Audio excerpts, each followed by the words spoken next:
यं ब्रह्मा वरुणेन्द्ररुद्रमरुतस्तुन्वन्ति दिव्यैस्तवैः वेदैः साङ्गपदक्रमोपनिषदैः गायन्ति यं सामगाः ध्यानावस्थिततद्गतेन मनसा पश्यन्ति यं योगिनो यस्यान्तन्न विदुःसुरासुरगणा देवाय तस्मै नमः। प्रभो, वीरवर स्वातंत्र्यवीर सावरकरांच्या अलौकिक चरित्राला आपल्या विशुद्ध अंतःकरणात धारण करण्यासाठी पुन्हा एकदा नवीन राष्ट्राच्या निर्मितीसाठी कटिबद्ध होण्यासाठी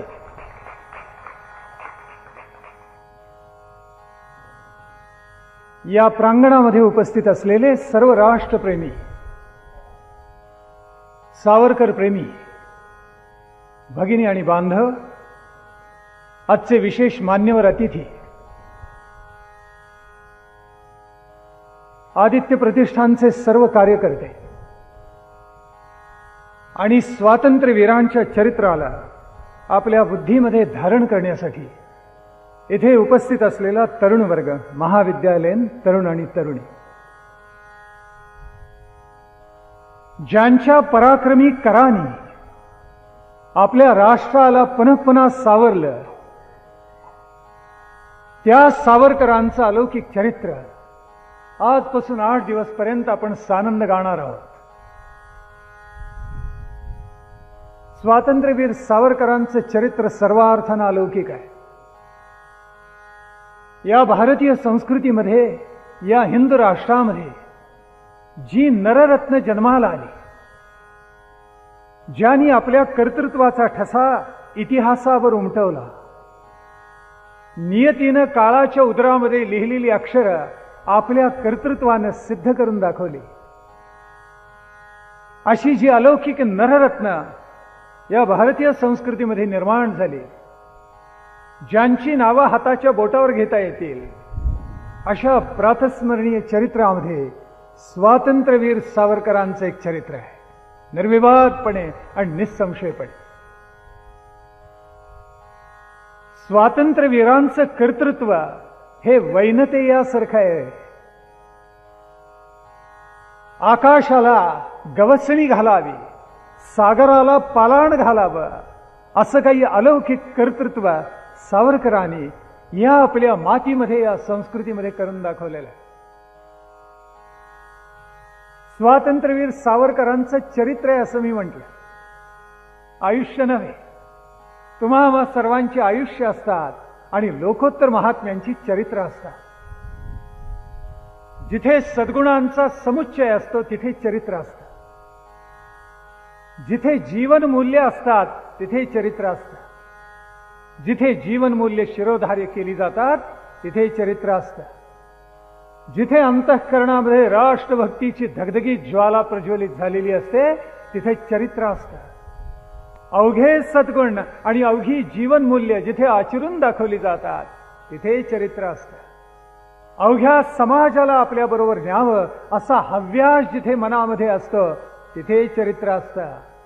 आपल्या राष्ट्राबद्दलचा नितांत गौरव, आत्मगौरव आणि स्वाभिमान ज्या हृदयामध्ये, ज्या बुद्धीमध्ये, ज्या चित्तामध्ये, ज्या अहंकारामध्ये, ज्या मनामध्ये असतं तिथे चरित्र असतं.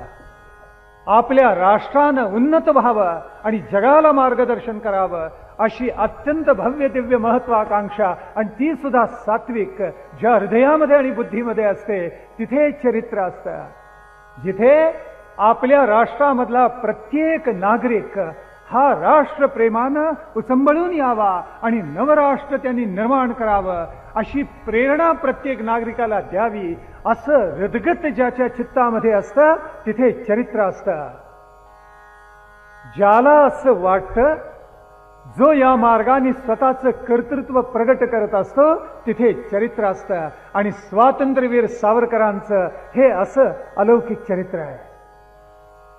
म्हणून ग. दी. माडगुळकरांनी सावरकरांविषयी लिहिताना म्हटले ते अक्षरशः खरं आहे.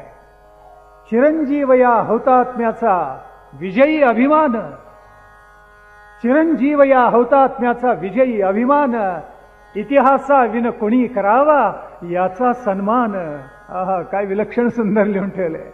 कोणाही प्रज्ञावंताला सुद्धा ज्याचा शब्दात गौरव करता येणार नाही त्याचा गौरव आपल्या गौरवशाली इतिहासाने करावं, असं स्वातंत्र्यवीरांच्या बद्दल गदी माडुळकरांनी लिहून ठेवलेलं आहे.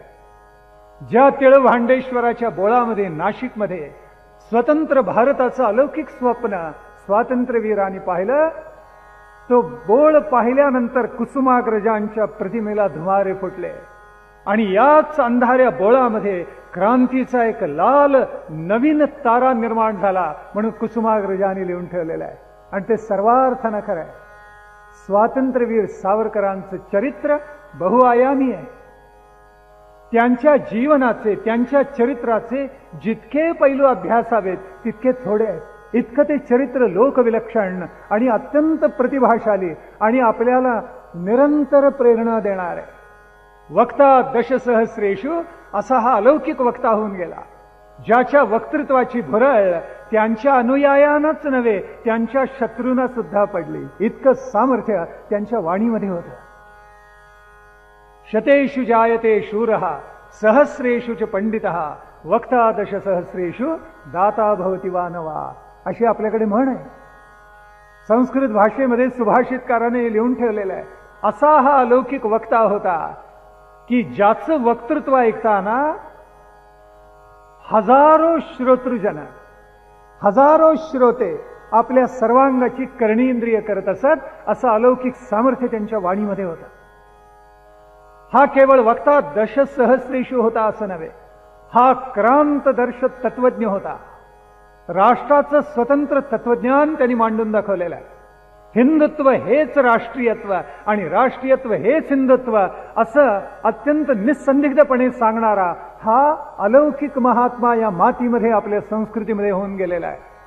हा महाकवी होता. अंदमानमध्ये ज्याची काया चिंबून निघत होती, पिचून निघत होती, झिजून निघत होती, अशा वेळेला या महात्म्यानं एक महाकाव्य निर्माण करावं, कंठस्थ करावं, हा चमत्कार म्हणावा लागेल.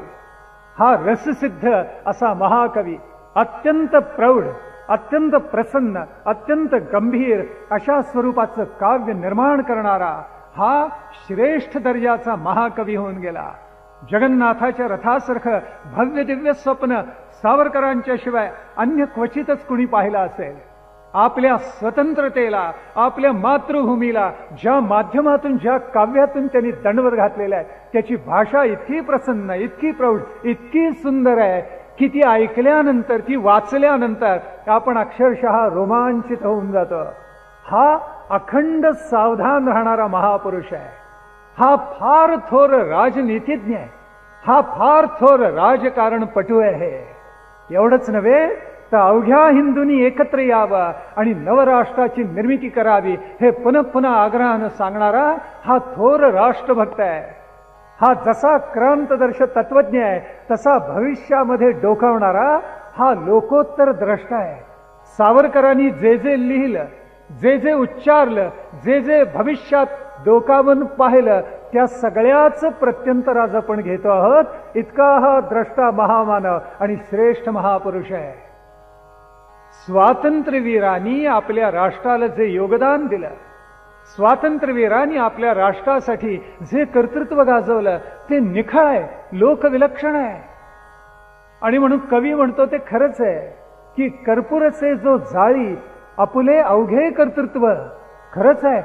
कापरासारखं ज्यांनी स्वतःला जाळून घेतलं आणि केवळ या राष्ट्राच्या आत्मोन्नतीचा ध्यास धरला, मनामध्ये एकच आस धरली, राष्ट्र निर्मितीचा विश्वास धरला, हे स्वतंत्र राष्ट्र निर्माण व्हावं, हे स्वराज्य व्हावं, सुराज्य व्हावं, असं ध्यास अखंड ज्यांनी चित्तामध्ये धरला, त्या स्वातंत्र्यवीर सावरकरांचं चरित्र अलौकिक आहे.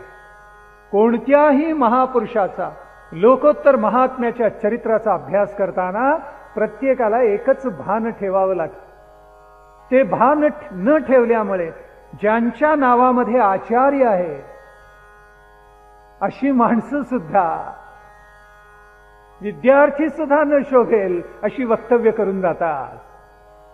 म्हणून कोणत्याही लोकोत्तर महात्म्याचं चरित्र अभ्यासत असताना ज्या कालखंडामध्ये त्या महात्म्याने कर्तृत्व गाजवलं, त्या कालखंडामधली राजकीय परिस्थिती, सामाजिक परिस्थिती, धार्मिक परिस्थिती, आर्थिक परिस्थिती, वाङ्मय, विज्ञान, कला आणि शिक्षण, संस्कृतीच्या या अष्टांगाचं भान अभ्यासकाला, संशोधकाला नित्य ठेवावं लागतं.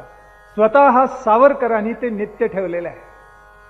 आमच्या देशामध्ये धर्माला टाकून काहीही झालं नाही, पण स्वातंत्र्यवीर सावरकर विज्ञाननिष्ठ होते. आमच्याकडे ज्यांनी ज्यांनी म्हणून भाष्य निर्माण केली, टीका लिहिल्या, त्यांनी अथा तो धर्मजिज्ञासा म्हटलं. अथा तो धर्मजिज्ञासा.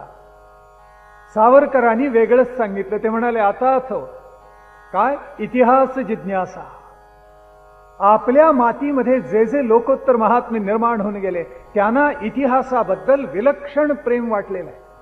मग ते लोकमान्य टिळक असत, सुभाषचंद्र बोस असत, योगी अरविंद असत, स्वतः स्वातंत्र्यवीर सावरकर असत, रवींद्रनाथ टागोर असत, कोणताही लोकोत्तर महात्मा आपण ध्यानामध्ये घेतलात, आपल्याला असं लक्षात येईल की इतिहासाचा सखोल अभ्यास या सर्व लोकोत्तर महात्म्यांनी केलेला आहे. विवेकानंदांना इतिहासाचं अलौकिक प्रेम होत. त्यांनी जे प्रधान विषय शालेय अभ्यासक्रमात असं सांगितलेलं आहे, त्याच्यामध्ये अग्रक्रम त्यांनी इतिहासाला दिलेला आहे. इतिहासामधली चरित्र अभ्यासल्याशिवाय कधीही राष्ट्र उन्नत होत नाही, असा लोकविलक्षण सिद्धांत विवेकानंदांनी सुद्धा मांडलेला आहे. आणि तो स्वातंत्र्यवीरांच्या अगोदर मांडलेला आहे. हे ध्यानात घेण्यासारखं आहे. स्वातंत्र्यवीरांना इतिहासाचं अत्यंत प्रेम होतं आणि म्हणून 1857चं स्वातंत्र्य समर त्यांनी लिहिलं. या देशामध्ये जे जे गौरवशाली होतं, ज्याचा अभिमान आम्हाला वाटेल, आमच्या पूर्वजांनी जे जे लोकोत्तर कार्य केलं, ज्याचा अभिमान आम्हाला वाटेल, असं सर्व त्यांनी अभ्यासलेलं होतं. आणि नुसतं अभ्यासलेलं होतं असं नव्हे, तर त्याचं अतिशय तर्कशुद्ध विश्लेषण स्वातंत्र्यवीर सावरकरांनी करून दाखवलेलं आहे. आणि म्हणून इतिहासाची चिकित्सक मीमांसा स्वातंत्र्यवीरांनी आपल्या अलौकिक बुद्धिवैभवानी केलेली आहे.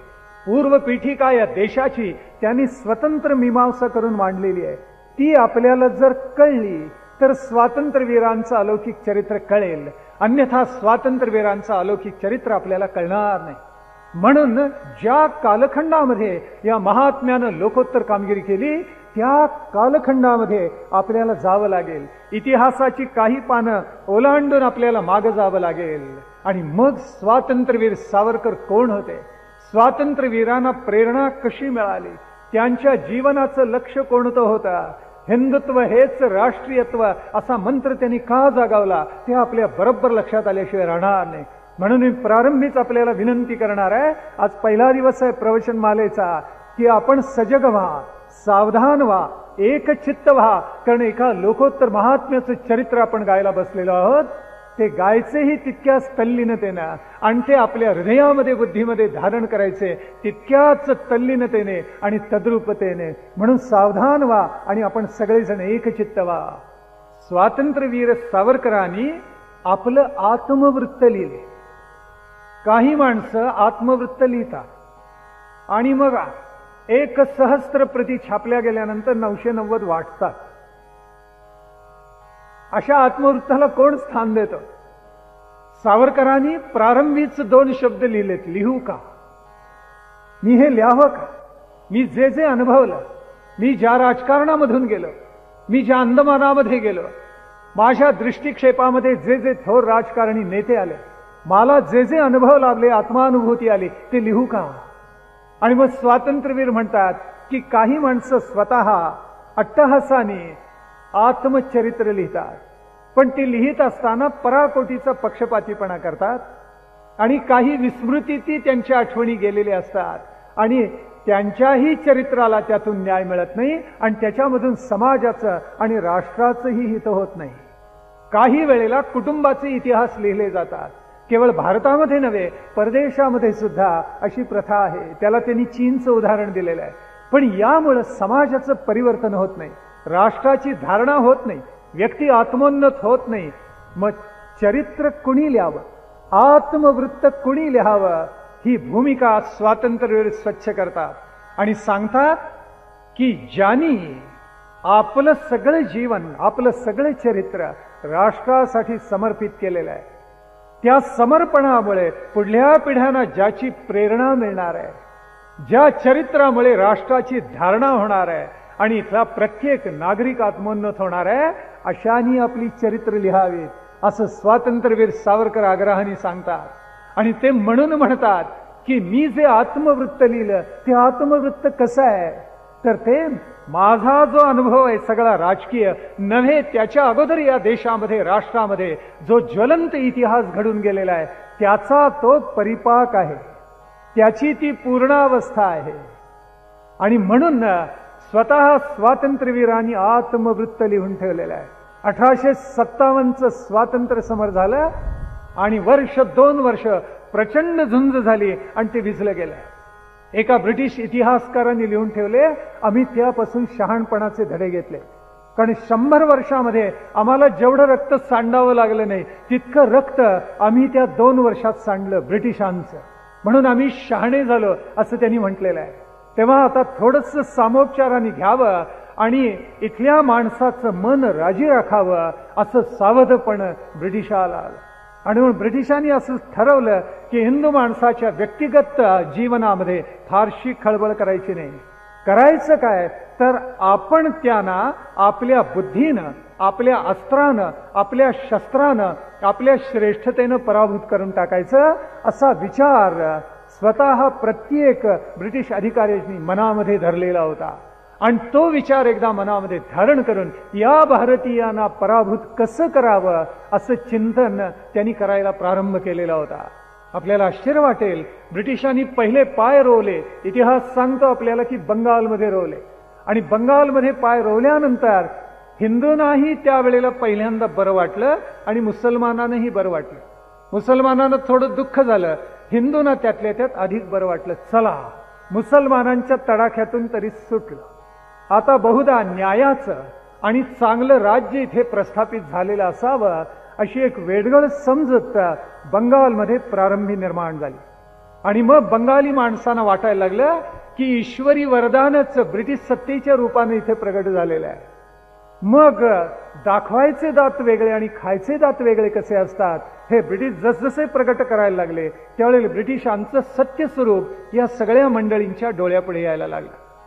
आपल्याला आश्चर्य वाटेल, त्या कालखंडामध्ये ब्रिटिशांनी असा नियम केलेला होता की ब्रिटिशांचा जिल्हाधिकारी जर नगर प्रदक्षिणेला निघाला, खेड्यापाड्यामध्ये गेला, तर त्यावेळेला एक तर तो तैलरथातून जात असे, म्हणजे मोटारीतून जात असे, किंवा पालखीत बसून जात असे. त्यावेळेला सर्व एतद्देशीयांनी गुडघे टेकावेत आणि त्या जिल्हाधिकाऱ्याला जो गोराय रंगाने त्याला नमस्कार करावा अशी पद्धत होती.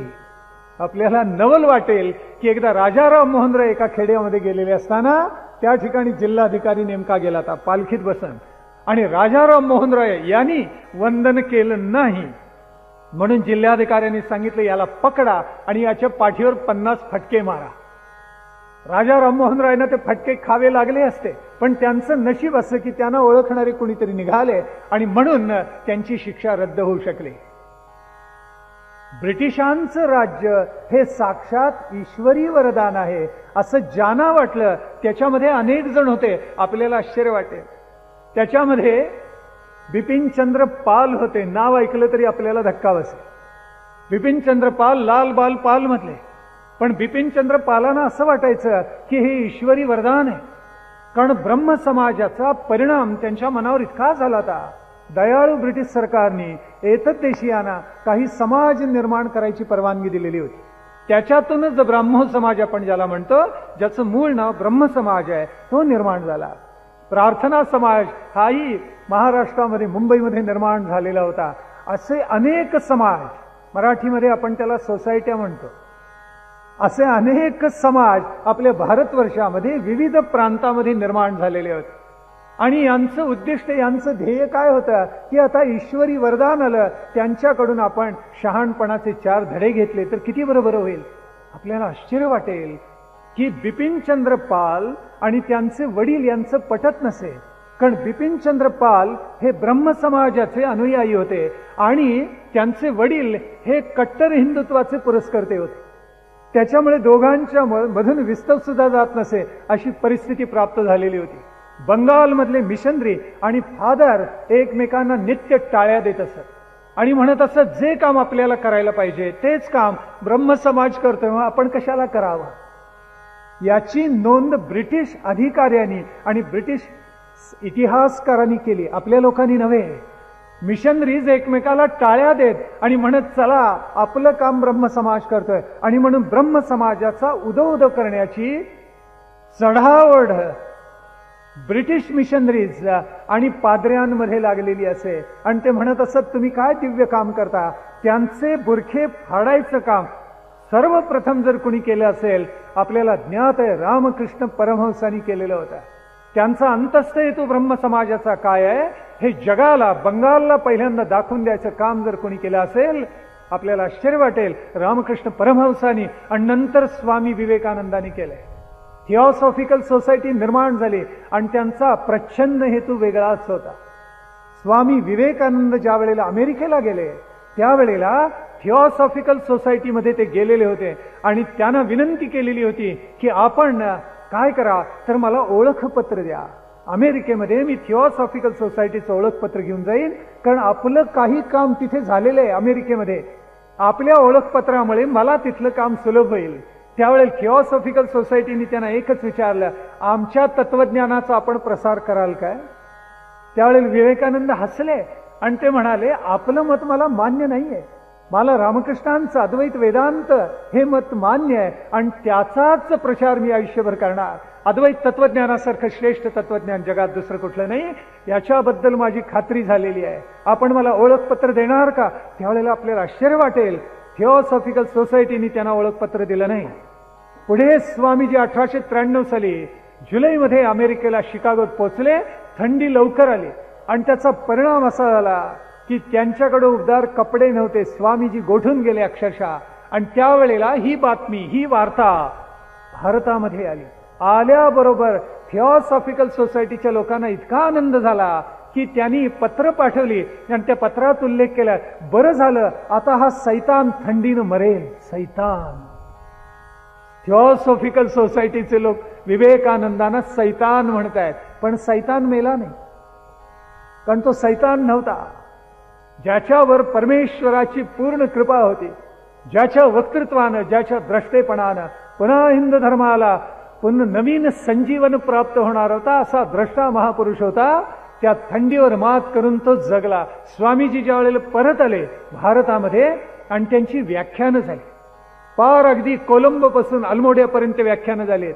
अप्रतिम व्याख्यान, प्रत्येक व्याख्यान कंठस्थ हृदयस्थ करावं इतकं सुंदर आहे. आणि त्याच्यामध्ये त्यांनी लिहून ठेवलेलं आहे. आणि त्याच्यावर टीका करताना थिओसॉफिकल सोसायटीने जे पत्र दिलं ते पत्र माझ्या झग्यामध्ये काढून दाखवू का असं स्वामीजी म्हणत असत. इतका त्रास या समाजाने विवेकानंदांना द्यायचा प्रयत्न केला. सगळे पाद्री तर म्हणत असत चला काय करायचंय आपल्याला, आपलंच काम जर ब्रह्मसमाज करत असेल आपण कृतार्थ होऊन जाऊया असं ते म्हणत असत. शेवटी बिपिनचंद्र पाल आणि त्यांचे वडील एकमेकाचं तोंड बघत नसत. ज्यावेळी अगदी मृत्यूशय्येवर वडील होते त्यावेळेला बिपिनचंद्र पाल त्यांना भेटायला आले. पुन्हा पुन्हा त्यांच्या वडिलांनी सांगितलं, बाबा ब्रह्मसमाज हा ब्रिटिशांच्या तत्वज्ञानाखाली, त्यांच्या विचारधारेखाली निर्माण झालेला आहे, तू त्याला भुलू नकोस. तरी त्यांचं मतांतर झालं नाही. ती माणसं किती तत्वनिष्ठ असतील, आपल्या मुलाच्या हातचं पाणी आणि अन्न सुद्धा बिपिनचंद्रांच्या वडिलांनी घेतलं नाही. पुढे बिपिनचंद्रांनी एक विलक्षण उल्लेख केलाय. ते म्हणतात आता माझे हळूहळू डोळे उघडायला लागलेले आहेत. आणि त्यात आपल्या आत्मवृत्तामध्ये, आत्मचरित्रामध्ये त्यांनी एक उल्लेख केलाय. आणि ते म्हणतात केशवचंद्र सेन हे ब्रह्म समाजाचे फार थोर नेते, यात शंकाच नाही. पण गंमत कशी आहे पहा, त्यांनी लिहून ठेवलेलं आहे की केशवचंद्र सेन आणि त्यांच्या अनुयायांनी राजकीय क्षेत्रामध्ये अजिबात ढवळाढवळ केली नाही. राजकीय क्षेत्राबाबत त्यांचं एकच मत होतं. कोणतं? ब्रिटिश साम्राज्य इथे प्रस्थापित झालं हे आम्हाला मिळालेलं ईश्वरी वरदान आहे. आपल्याला नवल वाटेल, रवींद्रनाथ टागोरांच्या वडिलांचं सुद्धा हेच मत होतं. ते म्हणत होते की ब्रिटिश इथे आले म्हणजे साक्षात देवदूत आले अशी धारणा त्यांची होती. आणि 3-4 वर्ष गेली असतील, त्याच महर्षी टागोरांनी म्हणजे रवींद्रनाथाच्या वडिलांनी लिहून ठेवलेलं आहे की ज्यांना मी देवदूत मानत होतो ते देवदूत नसून ते यमदूत आहेत, याचं प्रत्यंतर मला आलेलं आहे आणि आता माझा भ्रमनिरास झालेला आहे, हे त्यांनी लिहून ठेवलेलं आहे. सुरेंद्रनाथ बॅनर्जींसारखा लोकोत्तर वक्ता बंगाल प्रांतामध्ये निर्माण झाला, पण बंगाल प्रांतामध्ये त्यांनी आपल्या वक्तृत्वानी समाज हलवलेला होता.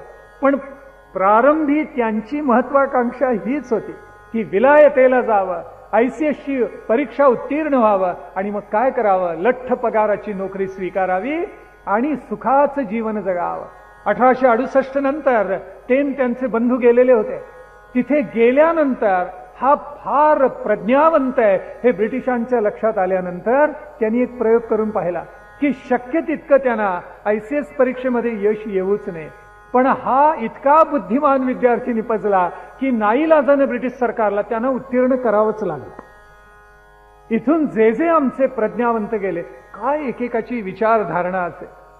आपल्याला माहिती आहे योगी अरविंद गेले आणि अरविंदांचे वडील कृष्णकांत त्यांनी तर प्रतिज्ञाच केलेली होती की काय वाटेल ते झालं तरी हा सूटबूट घालूनच वावरला पाहिजे. हिंदू धर्म संस्कृतीचा याला वारा सुद्धा लागता कामा नये. पण घडलं प्रत्यक्षात उलटच. केम्ब्रिज विद्यापीठामध्ये योगी अरविंदांनी ज्या उत्तरपत्रिका लिहिलेल्या होत्या त्याच्यावर जो कोणी परीक्षक होता तो इतका प्रामाणिक होता की त्यांनी त्याच्यावर शेरा मारून ठेवलेला होता की हा विद्यार्थी इतका बुद्धिमान आहे आणि याची आंग्ल भाषा इतकी परिपूर्ण प्रौढ आहे की ही उत्तरपत्रिका तपासायला मी अपात्र आहे. काय त्यांची भाषा असेल. आज सुद्धा आपण अरविंदांचे ग्रंथ काढून बघा, 3-3, 4-4 पानं एक वाक्य चालतं बाणासारखंच. आमच्या संस्कृतमध्ये जसे पंडित झाले तसे आंग्ल भाषेवर इतकं प्रभुत्व. 3-3 पानं एक पान एक वाक्य अखंड धावते. गुरुदेव रानडेंनी ज्या वेळेला तत्वज्ञानाची परीक्षा दिली पदव्युत्तर, त्यावेळेला परीक्षकांनी शेरा लिहिलेला होता. काय लिहिलेलं होता, the examinee knows more than the examiner. मी काय याला आता शेरा देणार आणि याला काय गुण देणार, इतकी गुणवत्ता गुरुदेवांनी प्रगट केलेली होती. सुरेंद्रनाथ बॅनर्जी विद्वान होते, अत्यंत बुद्धिमान हुशार. त्यांना नापास करताच आलं नाही आणि परत आल्यानंतर त्यांना मोठी जागा मॅजिस्ट्रेटची द्यावी लागली. पण ब्रिटिश सरकारच्या मनामध्ये ते इतकं खदगदत होतं की शेवटी त्यांच्या प्रशासनामध्ये एक चूक निघाली असं दाखवून ते मुळामध्ये ICS उत्तीर्णच झालेले नाहीयेत असं ब्रिटिश सरकारने दाखवलं आणि काढून टाकलं त्यांना नोकरीवर. हा चटका त्यांना इतका बसला, त्यांच्या मनाला हे इतकं लागलेलं होतं की अरे याचा प्रतिशोध कुठेतरी घ्यायला पाहिजे असं त्यांच्या मनामध्ये आलं. आणि पहिल्यांदा ब्रिटिश सरकारची चाकरी करावी, ते साक्षात देवदूत आहेत असं ज्यांना वाटत होतं त्यांनी क्रांती संग्रामामध्ये पुढे उडी घेतली आणि लोकमान्यांचा सहवास त्यांना लाभला. आणि सुरेंद्रनाथ बॅनर्जींच्या वक्तृत्वाला तरुणांनी आपले जीव ओवाळून टाकले बंगालमध्ये, असे इतिहास आपल्याला सांगतो. इतकं विलक्षण बंगालमध्ये घडलं.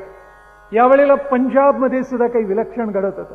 वस्तुतः पंजाब हा आमचा खडगहस्त असला पाहिजे, पण दुर्दैवानं असं झालेलं होतं की ज्या वेळेला 1857 स्वातंत्र्य समर होऊन गेलं त्यावेळेला ब्रिटिशांनी पहिल्या अवघ्या जनपदांचं निशस्त्रीकरण करून टाकलं. कायदाच आणला, कोणत्याही भारतीय माणसाच्या हातामध्ये शस्त्र असता कामा नये. निशस्त्र केलं सगळ्यांना. पुन्हा शस्त्र घेऊन कोणत्याही भारतीय माणसानी स्वातंत्र्य समर लढता कामा नये. आणि म्हणून पहिल्यांदा निशस्त्रीकरणाचा कायदा. दुसरं त्यांनी असं ठरवलं, आपल्याला आश्चर्य वाटेल, सावरकरांनी लिहून ठेवले की कोणत्याही चित्पावनाला सैन्यात घ्यायचं नाही. हे फार खतरनाक आहे, कारण क्रांतिकारकांची प्रचंड यादी वाचली तर 90% अधिक हे चित्तपावन आहेत हे ब्रिटिशांच्या लक्षात आलेलं होतं. म्हणून त्यांनी ठरवलं यांना सैन्यामध्ये अजिबात जागा द्यायची नाही. तिसरं त्यांनी असं ठरवलं, आमच्याशी एकनिष्ठ कोण राहिले, मुसलमान राहिले. आपल्याला नवल वाटेल, पंजाबी शीख राहिलेले आहेत सगळे, आपल्याच लोकांविरुद्ध लढले. 1857च्या स्वातंत्र्य संग्रामामध्ये सावरकरांनी नोंद केलेली आहे की ज्या वेळेला हळूहळू पूर्वेकडे उठाव व्हायला लागला होता, दिल्ली, आग्रा, कानपूर या बाजूला उठाव झाला, ब्रह्मावर्तला उठाव झाला, झाशीची राणी लढली, सरखारीला उठाव झाला बाणपूरचा मर्दनसिंग ज्या वेळेला लढला, त्यावेळेला नानासाहेब पेशवे, रावसाहेब पेशवे, तात्या टोपे लढले, त्यावेळेला आमच्या शहाण्या शीख बांधवांनी उठाव केला असता तर हा देश स्वतंत्र झाला असता, अशी नोंद स्वातंत्र्यवीरांनी केली. पण दुर्दैवानं ते घडू शकलं नाही. आमचं दुर्दैव आहे ते खरोखर. म्हणून पंजाबी लोकांना, शीख लोकांना, गुरख्यांना, पठाणांना, तुर्कांना, मुसलमानांना आपल्या सैन्यामध्ये जास्तीत जास्त जागा ब्रिटिशांनी दिल्या, कारण हे सगळे त्यांच्याशी एकनिष्ठ राहिलेले होते. पुढे ब्रिटिशांनी असं ठरवलं की मराठे तलवारीला फार तिखट आहेत, तेव्हा त्यांनाही जितकं वगळता येईल तितकं वगळावं आणि त्यांच्या हातामध्ये शस्त्र कधीही देऊ नये. ब्रिटिशांच्या मध्ये दोन तट पडलेले होते. एकाला वाटत होतं सोटेशाहीनं, दंडुकशाहीनं सगळा भारत जिंकता येईल, पण त्यातला दुसरा विचार करणारा वर्ग होता. ते असं नेहमी म्हणत असत, अरे खडगानं राष्ट्र जिंकता येते, पण ते खडगाच्या धारेवर पेलता येत नाही. आणि म्हणून केवळ सोटेशाहीनं, दंडुकशाहीनं भारतावर आपल्याला राज्य करता येणार नाही, असं सांगणारे काही शहाणे लोक त्याच्यामध्ये होते. आणि त्यांच्या समन्वयातून या सगळ्या माणसांनी आपल्या प्रशासनाची चौकट ठरवून घेतलेली होती आणि त्याप्रमाणेच ब्रिटिशांचं वर्तन होत असत.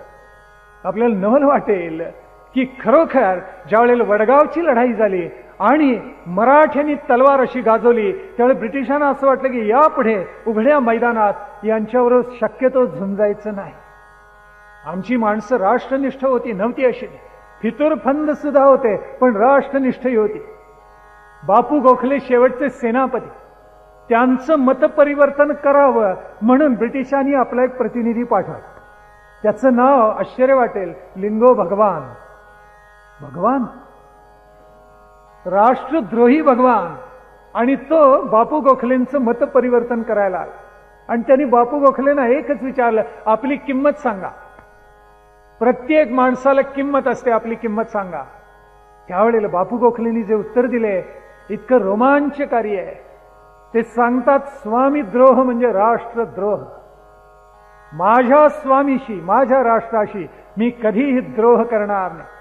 रणांगणामध्ये लढताना मला मृत्यू आला तरी चालेल, स्वर्गपदात माझं स्थान अढळ ठेवलेलं आहे, पण मी स्वामीद्रोह करणार नाही, राष्ट्राशी द्रोह करणार नाही. आणि तुमच्या ब्रिटिशांनी काय त्रिभुवनातली दौलत माझ्या समोर तुम्ही आणून ओतलीत तरी मी कदापि तुम्हाला वश होणार नाही. सारस्वतकार विलभावेनी लिहून ठेवलेलं आहे. हे उद्गार बापू गोखलेंचे घ्यावे, तसबीर तयार करावी आणि देवघरात ठेवून त्याचं नित्य पूजन करावं. नव भारतवर्ष निर्माण झाल्याशिवाय राहणार नाही. इतकं अलौकिक सामर्थ्य त्या शब्दामध्ये. अशी आमची राष्ट्रनिष्ठ माणसंही होती, पण फंद फितुरी करणारी माणसं सुद्धा होते. बंगालमध्ये ज्या वेळेला असा एक प्रकारचा नैराश्यवाद प्रस्थापित झालेला होता, त्यावेळेला सगळे आमचे शीख बांधव म्हणत होते, बास हे ईश्वरी वरदान आलं. तेव्हा ब्रिटिशांची सत्ता दृढमूल करायला आमच्याच बांधवांनी हात लावला. हे फार मोठं दुर्दैव आहे. पण सगळीच माणसं अशी होती असं नाही, काही चांगली होती त्या प्रांतामध्ये निर्माण झालेली. आणि तिथल्या एका लोकोत्तर महात्म्यानं पंजाबाला जाग करायचा प्रयत्न केला. एकच होते असं नाही, अनंत लोकोत्तर महात्मे निर्माण झाले. पण पहिल्यांदा आपल्या राष्ट्राला मा भी सांगणारे स्वामी दयानंद सरस्वती निर्माण झाले. आणि पंजाबी शीख बांधवांची, तरुणांची अलौकिक संघटना बांधायचा त्यांनी प्रयत्न केला. स्वामी दयानंद सरस्वती नित्य सांगत असत, एक भाषा, एक धर्म, एक लक्ष असल्याशिवाय वेळ्यानं या देशाची, राष्ट्राची निर्मितीच होऊ शकणार नाही. आपला धर्म एक हवा, आपली भाषा एक हवी, आपलं उद्दिष्ट, आपलं व्यापक ध्येय एक हवं. पुन्हा पुन्हा सांगितलेलं आहे. अनंत अनुयायी दयानंद सरस्वतींना येऊन मिळाले. आणि दानापूरला त्यांचा एकदा मुक्काम होता.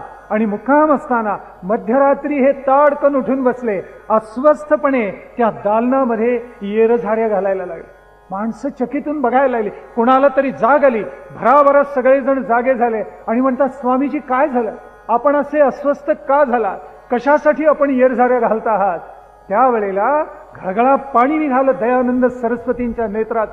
इतकं कठोर नेतृत्व असलेला हा महात्मा. आणि तो म्हणाला, या देशामध्ये काय चालले ते पाहवत नाहीये. लबाड धूर्त ब्रिटिश इथे येतात आणि काय करतात, तर आमचे जे अत्यंत दारिद्र्यामध्ये खिचपत पडलेले बांधव आहेत, मग कोणी मांग असेल, कोणी महार असेल, कोणी चांभार असेल, कोणी पददलित असतील, दारिद्र्यामध्ये खिचपत पडलेले लक्षावधी बांधव आहेत, त्यांना बाटवतायत, त्यांना ख्रिश्चन करतायत आणि आमच्या हिंदू धर्माचं त्यांच्याकडे लक्ष नाही आहे. हिंदू धर्मानी, हिंदू धर्माच्या ज्यांना अभिमान आहे अशा अभिमान असणाऱ्या लोकोत्तर महात्म्याने आता जागृत होण्याची वेळ आलेली आहे.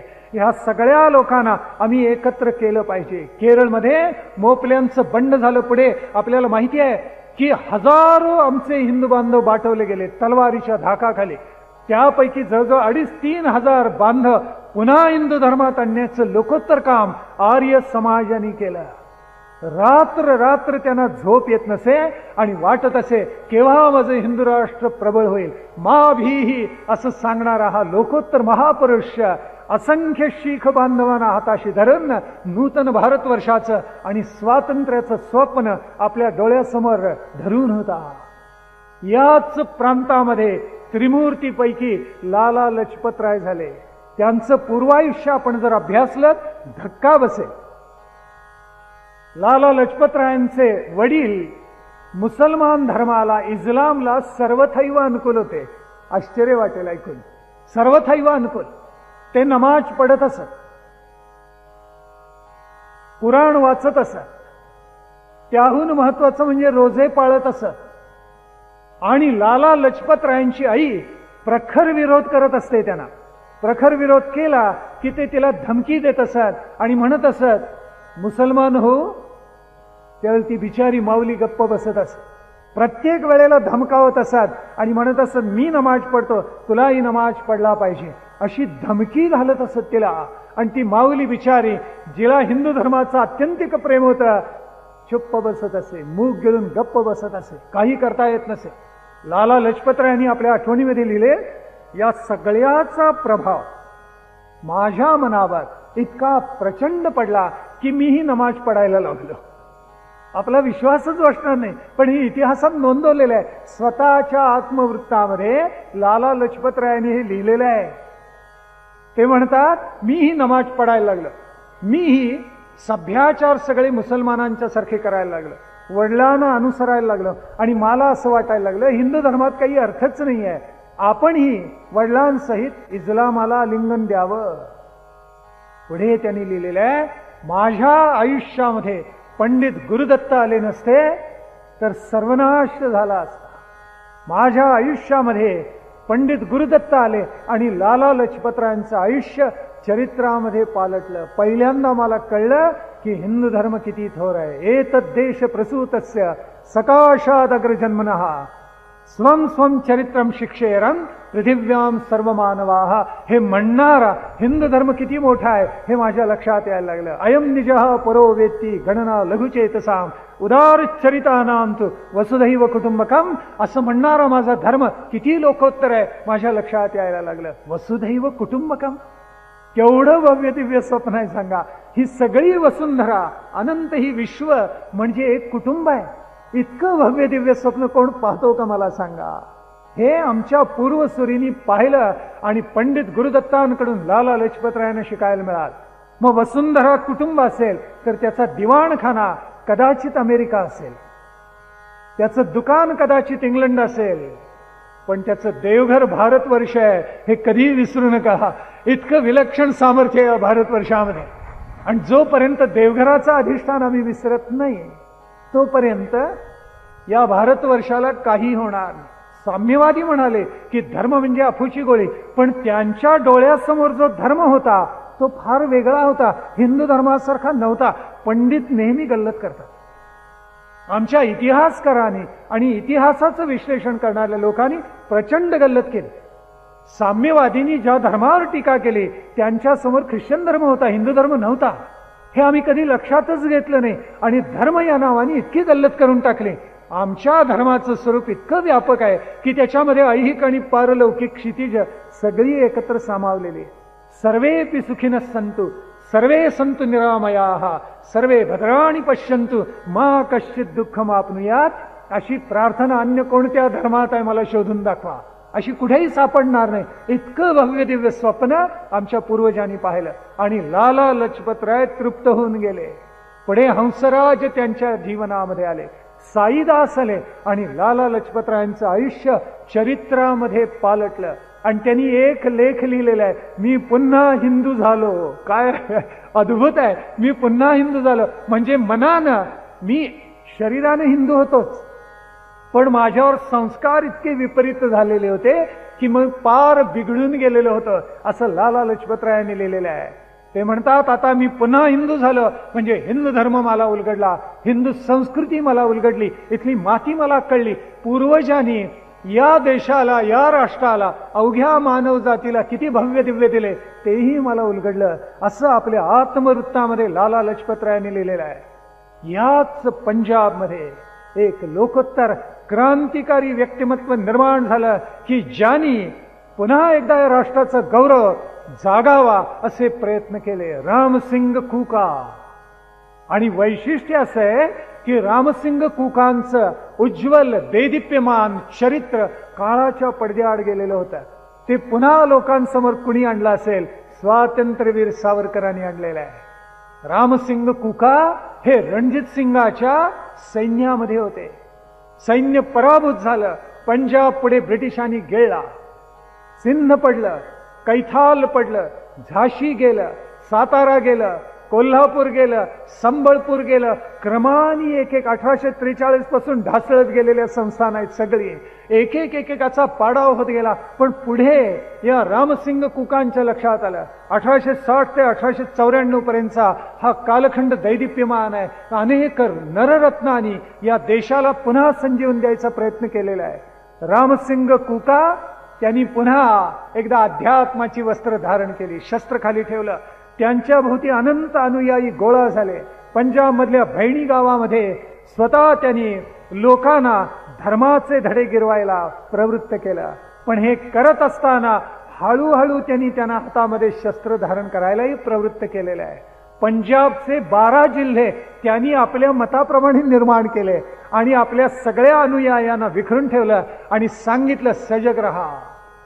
कोणी जर गायीवर आघात केला तर प्रतिशोध घेतल्याशिवाय थांबू नका. हे सांगणारे कोण होते? रामसिंग कुका होते.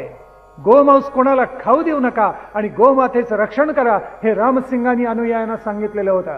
आणि मग खरोखरच असा प्रसंग आला की गायीवर कुणी मुसलमानांनी हल्ला केला म्हणून प्रचंड द्वंद्व झाला. आणि त्या द्वंद्वामध्ये अनेक अनुयायी रामसिंग कुकांचे पकडले गेले, त्यांना फाशी दिली गेली आणि सरकारची वक्र दृष्टी ब्रिटिशांची रामसिंग कुकांच्याकडे वळली. रामसिंग कुकांचे अनुयायी शस्त्रधारी होते. आमच्या धर्माने असं सांगितलेलं आहे असं सांगून शीख बांधव एकत्र आलेले होते आणि म्हणत होते, आम्ही शस्त्र धारण केल्याशिवाय राहणार नाही. आणि शस्त्रास्त्राचा लढा पुढे त्यांचे अनेक अनुयायी जिंकले गेले, काही पराभूत झाले आणि अनेकांना दयाळ ब्रिटिश सरकारने तोफेच्या तोंडी दिल्या, चिंधड्या करून टाकल्या, उद्ध्वस्त करून टाकल्या. जेवढी दहशत बसवता येईल तेवढा प्रयत्न ब्रिटिश सरकार करत होतं आणि आमच्या इतिहासावर उलटी टीका करत असत. पण गंमत अशी आहे की जॉन हसनी चर्चवर टीका केली म्हणून त्याला चौकात बांधून जाळला, असं दुष्कृत्य आमच्या देशात कधीही झालं नाही. आमच्या देशामध्ये द्वंद्व झाली पण ती वैचारिक द्वंद्व झाली,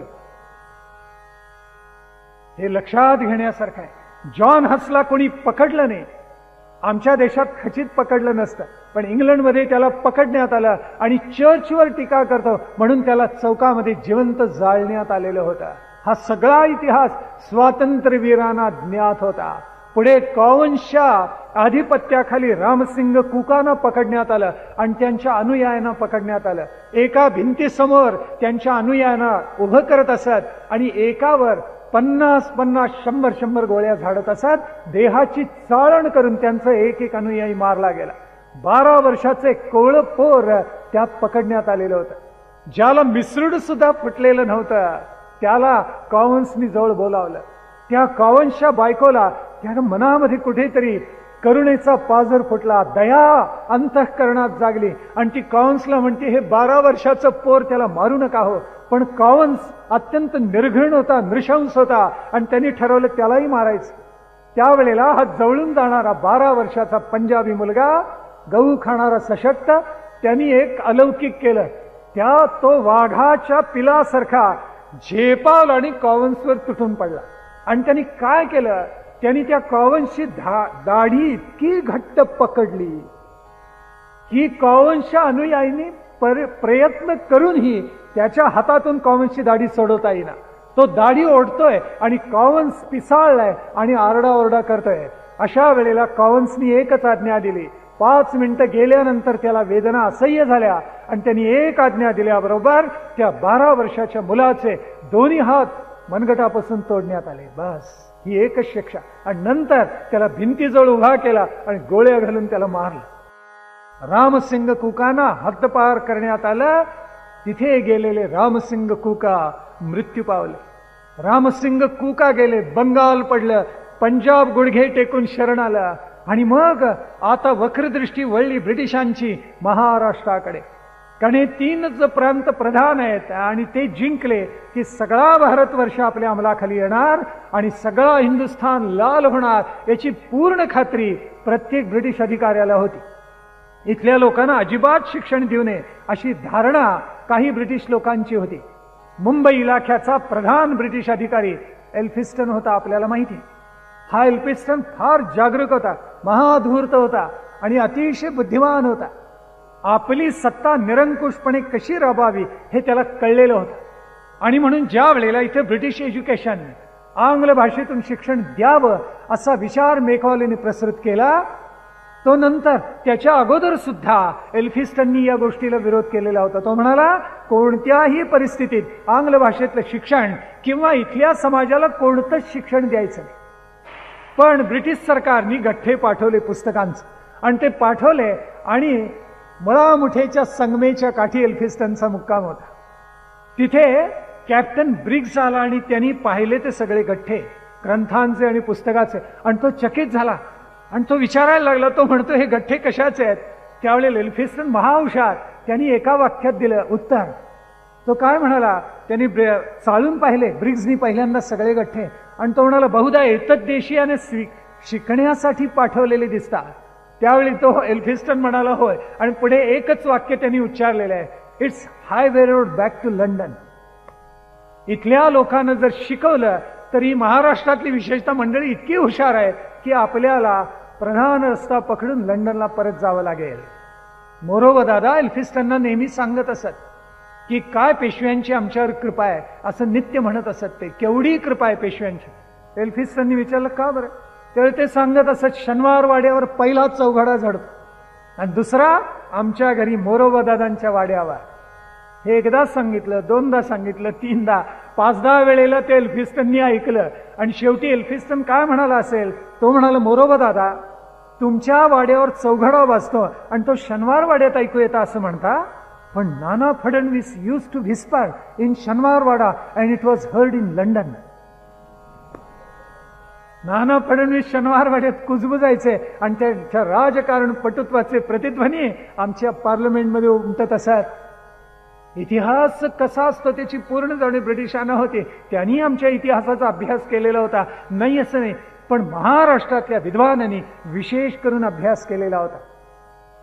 सगळा देश ब्रिटिशांनी जिंकला, माणसं जिंकली, पण स्वातंत्र्यवीरांनी इतिहासाची मीमांसा करताना बरोबर लिहून ठेवले. त्यांनी सगळा महाराष्ट्र जिंकला ब्रिटिशांनी, पण महाराष्ट्रीयन माणसाला त्यांना कधी जिंकता आलं नाही. त्यांना सगळ्यात धाक आणि भीती जर कुणाची वाटत असेल ब्रिटिशांना तर महाराष्ट्रीयन माणसाची वाटत होती. कारण हा क्रांती करणारा मनुष्य आहे याची जाणीव त्यांच्या अंतःकरणामध्ये होती. हा तलवारीला तिखट असलेला मनुष्य आहे याची जाणीव ब्रिटिशांच्या मनामध्ये होती. आणि म्हणून महाराष्ट्र जिंकला, पण महाराष्ट्रातल्या माणसाला त्यांना काही कधी जिंकता आलं नाही. त्यावेळेला आपल्या महाराष्ट्रामध्ये माणसांचे 3 वर्ग झाले. त्यातला एक वर्ग अंशतः जिंकलेला होता. कोणता वर्ग? त्याला लाचार किंवा ब्रिटिश निष्ठ वर्ग असं म्हटलं जात असं. एखादा राव बहादूर सारखा तुकडा पुढे टाकला की त्यांना इतका आनंद व्हायचा, उरलेलं आयुष्य चघळत बसायला. तेवढा तुकडा या मंडळींना लाचार लोकांना पुरेसा होत असे. राव बहादूर किताबत आम्हाला ब्रिटिश सरकारने दिली असं ते अत्यंत स्वाभिमानाने सांगत असत. हा स्वाभिमान नव्हता, हा लाचारपणा होता. अशी काही मंडळी या पुण्यामध्ये होती आणि अवघ्या महाराष्ट्रामध्ये होती. एल्फिस्टन साहेबांनी आमच्या घरी यावं. एल्फिस्टन साहेबांचे पाय आमच्या घराला लागले म्हणजे ईश्वराचे पाय आमच्या घराला लागले असं आम्ही समजू. असं पत्र पुण्यामधल्या एका अधिकाऱ्याने लिहिलेलं आहे.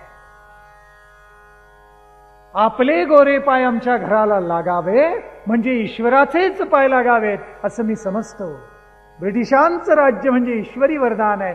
आपण आल्याशिवाय आमच्या घरचं मंगल कार्य संपन्नच होणार नाही असं पत्र पुण्यामधल्या एका गृहस्थाने लिहिलेलं होतं. त्यांचं नाव बाळाजी पंत नातू. एल्फिस्टनला लिहिलेलं पत्र आहे की घरी मंगल कार्य काढलेलं आहे, मुलीचं लग्न आहे, आपण येऊन आशीर्वाद दिला तरच हे कार्य संपन्न होईल असे उद्गार त्या पत्रामध्ये काढलेले आहेत. मग धुरंधरराव बहादूर असत, त्यांनी तर लिहिलं 1857ची शिपाईगिरी का केली बरं, या देशाचं दुर्दैव कोसळलं असे उद्गार काढले. कशाला बरं शिपायांनी स्वातंत्र्य समोर झुंजावं, ब्रिटिशांची आपल्यावर असलेली कृपा अवकृपेमध्ये बदलेल हे करू नका हे लिहिणारे धुरंधरराव बहादूरच होते. ओकांनी त्यांच्या पुढे एक पाऊल टाकलं आणि ओकांनी लिहिलेलं आहे की यात ज्यांनी भाग घेतला ते कोण होते, ते भंड शुंडन पुंड होते. याचा उच्चार त्यांनी आपल्या आठवणीमध्ये पुन्हा केलाय की भंड शुंडन पुंड यांनी ही सगळी पुंडाई केली आणि म्हणून या देशावर मोठं संकट कोसळले. त्यांचं मन म्हणत होतं आमची राव बहादूर की संकटात कोसळली. आतला आवाज सांगत होता अरे ब्रिटिश सरकार आमचं राव बहादूर पद तर काढून घेणार नाही ना. अशी लाचार होती. आपल्याला नवल वाटेल, आश्चर्य वाटेल, पण लोकहितवाद्यांच्या शतपत्रांमध्ये सुद्धा हेच लिहिले, वेगळं काही लिहिलेलं नाही आहे. आमचे लोकहितवादी लिहितात की हे केवळ ईश्वरीय कृपेचं राज्य आलेलं असताना लोकांना अवदसा का बरं आठवावी. आणि आम्ही लहानपणी शाळेमध्ये असताना हेच वाचत आलो. स्वातंत्र्यवीरांचा तेजस्वी इतिहास, लोकमान्य टिळकांचा राष्ट्रीयत्व आणि त्यांचं तेजस्वीपण, विवेकानंदांची लोकोत्तर भरारी, हे कधी आम्हाला वाचायलाच मिळालं नाही. आम्हाला सगळं मिळमिळीत वाचायला मिळालं. आई वडिलांनी चांगला पिंड घडवला नसता आम्हाला तेच बरं वाटलं असतं. प्यावं दूध तर वाघिणीचं प्यावं ना, खरंच आहे की नाही. अर्थात कोणीतरी आंग्ल भाषेला वाघिणीचं दूध म्हटलं चिपळूण करणे आपल्याला माहिती आहे, तो भाग वेगळा.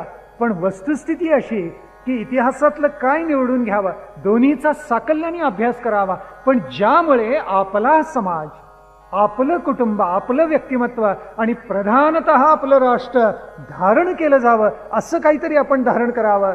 ते उत्कट, ते दिव्य भव्य आपण घ्यावं हा त्यातला भावार्थ आहे. पण लाचारांना, ब्रिटिश निष्ठांनाही कधी सुचलंच नाही. सावरकर म्हणतात दुसरा वर्ग होता तो याच्या बरोबर उलटा होता. तो ब्रिटिश निष्ठ नव्हता, तो स्वदेश निष्ठ होता. त्याच्यातही सामर्थ्य होतं. आणि जे तुमच्याकडे ते आमच्याकडे काकणभर अधिक सरस आहे असं म्हणणारा हा स्वदेशनिष्ठ वर्ग होता. ब्रिटिश कुत्सितपणे म्हणत असत, तुमच्या पुराणामध्ये काय वाटेल ते लिहून ठेवलेलं आहे. त्यावेळेला हा म्हणत असे की त्या कुमारी मेरीच्या पोटी येशू कसा जन्माला आला तेवढा आम्हाला सांगा. हे ऐकल्याबरोबर त्या पादऱ्याला म्हणे एकदम थप्पड बसल्यासारखं होत असे आणि आ वासून तो आकाशातल्या बापाकडे बघत असे, असे एका इतिहासकाराने लिहून ठेवलेलं आहे. म्हणजे चमत्कार हे प्रत्येकात असतातच. आमच्या मनूला नावं ठेवता की ज्याच्यामुळे मत्स्यावतार पुढे झाला, त्याचा विचार प्रसृत झाला, पण तीच गोष्ट नाव बदलून बायबलमध्ये आली, ती त्यांना चालते, पण आमच्या वैदिक वाङ्मयात आलेली त्यांना चालत नाही. हे आमच्या स्वदेश निष्ठाने दाखवून दिलं. ज्यांच्या मनामध्ये स्वदेश, स्वभाषा, स्वधर्म, स्वातंत्र्य, स्वसंस्कृती असं प्रेम होतं, त्यांनी ब्रिटिशांना आम्ही तुमच्यात किंबहुना तुमच्यापेक्षा काकणभर सरस आहोत असं दाखवून द्यायचा प्रयत्न केला. आपल्याला माहिती आहे चौपाटीवरचे गाजलेले संवाद, ज्यांनी इतिहासाचा अभ्यास केला लक्षात आला असेल, विष्णुबुवा ब्रह्मचारींनी ब्रिटिश पादऱ्यांना तोडीसतोड उत्तरे दिलेली आहेत आणि त्यांना वादामध्ये निरुत्तर करून टाकलेलं आहे. चौपाटीवर हजारो आपली हिंदू माणसं जमत असत ही चकमक ऐकण्यासाठी. त्यांनी कुराणाचा, बायबलचा सखोल अभ्यास केलेला होता. कुणीतरी एकदा उद्गार काढलेले होते की अरे एक हिंदू मारावा म्हणजे स्वर्गामध्ये आम्हाला जागा ठेवलेलीच आहे, असं इस्लाम एका धर्मीयांनी कोणीतरी म्हटल्यानंतर विष्णुभवानी त्यांना एक आयत म्हणून दाखवलेली होती, ला इक्राहा फिद्दीन, तलवार घेऊन दुसऱ्याचा वध करू नये आणि धर्मांतर अजिबात करू नये असं तुमचं कुराण सांगतं. पहिल्यांदा जा कुराण वाचा, मग माझ्यावर बोलायला या. इतका अभ्यास केलेली मंडळी आपल्याच प्रांतामध्ये होती. हे स्वदेशनिष्ठ होते, स्वभाषा, स्वसंस्कृती, स्वधर्म यावर प्रेम करणार होते. आणि स्वातंत्र्यवीर म्हणतात याच्याही पलीकडे आणखीन एक वर्ग होता, आणि तो म्हणजे क्रांतिकारकांचा होता. कोण ही राणी आणि कोण हा राजा? असल्या राजाला, ब्रिटिश कालखंडातून आलेल्या, परदेशातून आलेल्या राजा राणीला आम्ही मानत नाही. ही आमची भूमी, ही आमची मातृभूमी, हे आमचं राष्ट्र आहे असं म्हणणारे ते क्रांतिकारक होते. आणि त्यांच्या मनामध्ये एकच ध्यास होता. तो ध्यास कुणाचा? तो स्वातंत्र्याचा, सुराज्याचा, रामराज्याचा होता. पण बंगालमधली मवाळ मंडळी आणि महाराष्ट्रातली ब्रिटिशनिष्ठ मंडळी त्यांना वाटायचं आहा केवढं सुंदर राज्य इथे आलं. सावरकर म्हणतात ही मंडळी इतकी नतद्रष्ट होती, त्याच्याही पलीकडे जाऊन त्यांनी काही शब्द वापरलेले. ही मंडळी इतकी नतद्रष्ट होती की यांना प्रभू रामचंद्रांचं रामराज्य सुद्धा कमी वाटायचं, यांना पुलकेशीचा पराक्रम कमी वाटायचा. विक्रमादित्यांनी निर्माण केलेला सोनेरी इतिहास यांच्या मनाला कधी भावायचा नाही. चंद्रगुप्तासारखे चक्रवर्ती सम्राट या देशामध्ये झाले याची जाणीव त्यांच्या चित्ताला, बुद्धीला कधी स्पर्शायची नाही. पण या सगळ्यांपेक्षा सरस कोण? तर ब्रिटिशांचं राज्य असं यांना वाटत असे. इतकी ही नतद्रष्ट, मनाने खचलेली आणि संपूर्णतः पराभूत झालेली मंडळी होती. याला पहिला छेद जर कुणी दिला असेल, वासुदेव बळवंत फडकेंनी दिला. पुण्याचे वासुदेव बळवंत फडके, ज्यांनी लोकोत्तर पराक्रम तर गाजवला, मोठी संघटना बांधायचा प्रयत्न केला. रामवंशी सरदार दौलतराव आपल्या उजव्या हाताला घेतले, रामवंशी नव्हे, रामवंशी असा पराक्रम सरदार दौलतरावांनी गाजवला. इतका हा निधड्या छातीचा पराक्रमी होता. त्यानं उजव्या हाताशी धरलं, माणसं गोळा केली, प्रचंड पराक्रम केला, गाजवला. मी कुणाचा मंत्री आहे? प्रधान आहे पेशव्यांचा, असं ते सांगत असत स्वतः. मी पराक्रम गाजवायला, छत्रपतींनी जे स्वप्न पाहिलं स्वराज्याचं त्याच्यासाठी मी आलेलो आहे असं सांगत असत. आणि लुटालूट करत असत, गोरगरिबांना धन देत असत. वासुदेव बळवंत फडक्यांना पकडा असं ब्रिटिश सरकारनी बक्षीस लावलं, त्याच्याही पेक्षा जास्ती बक्षीस ते लावत असत. आणि म्हणत असत डॅनियलला जो मारून घेऊन येईल त्याला इतकं बक्षीस मी देईन. हा नवाच प्रयोग त्यांनी क्रांतीचा सुरू केला आणि ब्रिटिश सरकार जळफळायला लागलं. त्यांनी लढाया केल्या, प्रचंड पराक्रम गाजवला. आई आजारी होती. नोकरीमध्ये असलेल्या वासुदेव बळवंत फडक्यांना अवसर मिळाला नाही. त्याला आपण रजा असं म्हणतो. अवसर असा खरा शब्द आहे. तो दिला नाही ब्रिटिश सरकारने आणि म्हणून त्यांना फार वाईट वाटलं. पुढे गेले तर आईचं दर्शन झालं नाही. आई मृत्यू पावलेली होती. वर्ष श्राद्धाला अवसर नाकारला आणि म्हणून त्यांनी नोकरीवर लाथ मारली आणि पराक्रमासाठी ते बाहेर पडले. पराक्रम गाजवला. त्यांच्या कालखंडामध्ये ब्रिटिश मिशनरीज खेड्यापाड्यात जात असत आणि गंमत अशी करत असत की सगळ्या गावकऱ्यानं गोळा करायचे, पाण्याने भरलेली बादली पारावर ठेवायची मारुतीच्या किंवा शंकराच्या छोट्या देवळापुढे आणि म्हणत असत, पहा आमचा देव किती थोर, तुमचा देव कसला घाणेरडा, आणि आमची दगडाची धातूची मूर्ती घ्यावी आणि ती त्या बादलीमध्ये टाकावी असा प्रयोग पादरी करत असत आणि ती बुडत असे वजनामुळे. आणि मग लाकडी क्रूज टाकत असत पाण्यामध्ये आणि म्हणत असत, पहा आमचा देव तरला. आणि भोळी भाबडी माणसं घाबरत असत. अशा वेळेला वासुदेव बळवंत फडके तो पादरी बाहेर पडला की मागून जात असत. अशीच सभा पुन्हा एकदा बोलावत असत आणि काय करत असत, जाताना काड्या पेटी आणि रॉकेल तेलाची बाटली नेत असत आणि दोन्हीवर होतत असत आणि काडी लावत असत. तो लाकडी क्रूज पाहता पाहता भस्मसात होत असे आणि आमच्या देवानं काहीही व्हायचं नाही. आणि विचारत असत, अरे भोळ्या भाबड्यानं तुम्हाला एवढं कसं कळत नाही, पहा कुणाचा देव तरला आणि कुणाचा देव श्रेष्ठ आहे. मग आमचे लोक म्हणे, हा आमचाच देव खरा. सांगणारा मनुष्य आला की त्यांच्या चित्तामध्ये ती जाणीव निर्माण होत असते. पण त्यांचंही स्वातंत्र्य लढ्याचं स्वप्न अपुरं राहिलं. त्यांना पकडण्यात आलं आणि शेवटी आपल्याला माहिती आहे एडनपर्यंत नेण्यात आलं आणि त्यांना हद्दपार करून तुरुंगामध्ये ठेवण्यात आलं. तरी हा बलाढ्य महापुरुष तुरुंगाचं दार फोडून पळाला. 15-20 कोस पळालेला होता. घोडेस्वारांनी त्याचा पाठलाग केला, त्याला पकडलं. वासुदेव बळवंत फडक्यांना जिथे पकडलं तिथे त्यांच्यावर पठाण घालण्यात आले आणि त्यांना इतकं मारले काठ्याने की हाडनहाड मोडलं, मऊ झालं असावं त्यांचं. इतकं बेदम मारलं वासुदेव बळवंत फडक्यांना आणि लोळागोळा झालेला देह त्यांचा तुरुंगामध्ये पुन्हा फेकून दिला. अपरंपार त्यांची पाया, सगळी काया ही झिजून निघाली आणि शेवटी तिथेच त्यांना मृत्यू आला. ज्या वेळेला एडनला निघालेले होते, स्वातंत्र्याचा ध्यास धरणारे हे महावीर, त्यांनी काही अलौकिक केलेलं होतं. माती उचलली ती आपल्या शेल्यामध्ये बांधून घेतलेली होती आणि ते म्हणाले, आता मला कुठेही घेऊन जा, ही मृत्तिका मी बरोबर घेतली, भारी धारण केलेली आहे, आपण मला कुठेही ठेवलात तरी मी मातृभूमी बरोबर असेन. एक प्रसंग सांगतात, अक्कलकोटच्या स्वामी महाराजांना भेटायला गेलेले होते आणि सांगितलेलं होतं, ही तलवार स्वहस्ते मला द्या. दिली नव्हती म्हणे अक्कलकोटच्या महाराजा. त्यांनी ती तलवार घेतली, एका सेवकाला हाक मारली आणि सांगितलं, ते बघ ते समोर तरटीचं झाड आहे, त्याच्यावर नेऊन ठेव, म्हणजे तुम्हाला आता यश येणार नाही, असं प्रत्यक्ष सांगितलं. तरी पण झुंजले, मृत्यू स्वीकारला, पण स्वातंत्र्याचं होम त्यांनी कधी विझू दिलेला नव्हता. पुढे अक्कलकोट स्वामी तर काय करत असत, असं समोर काही असले बैठक घातलेली, त्याच्या दशा काढत आणि रांगा करत, आणि लोकांनी विचारलं काय करतात, की म्हणत असत पलटणी करतो. त्यावेळेला लोक म्हणायचे, असे काय वागतात ते. त्या किल्ल्यामध्ये अक्कलकोटच्या एक तोफ होती, त्याच्यात आपलं डोकं घालून बसत असत तासन तास. त्यावेळेला लोक विचारायचे, असं काय करताय, तर तोफ उडणार असं म्हणायचं. आणि मग ज्या वेळेला स्वातंत्र्य समर सुरू झालं, त्यावेळेला लक्षात आलं की हे असं का करत असत. झाशीची राणी अलौकिक लढली. सुभद्रा कुमारी चौहानी काय सुंदर लिहून ठेवले, सिंहासन हिल उठे, राजवंशों ने भ्रुकुटी तानी थी, बूढ़े भारत में भी आई फिर से नई जवानी थी, चमक उठी सन 57 में वो तलवार पुरानी थी, क्या खूब लड़ी मर्दानी, वो तो झांसी वाली राणी थी, वो तो झांसी वाली राणी थी. अंगावर रोमांच यावेत असं विलक्षण त्या सुभद्रा कुमारी चौहानी खरोखर लिहून ठेवलंय. पुढे त्या म्हणतात, अभी उम्र कुल 23 की थी, मनुज नहीं अवतारी थी. सुंदर काव्य लिहून ठेवलेलं आहे. पण कुणीतरी आमच्याकडे संशोधन केले, ते म्हणाले राष्ट्रासाठी ही लढलीच नाही,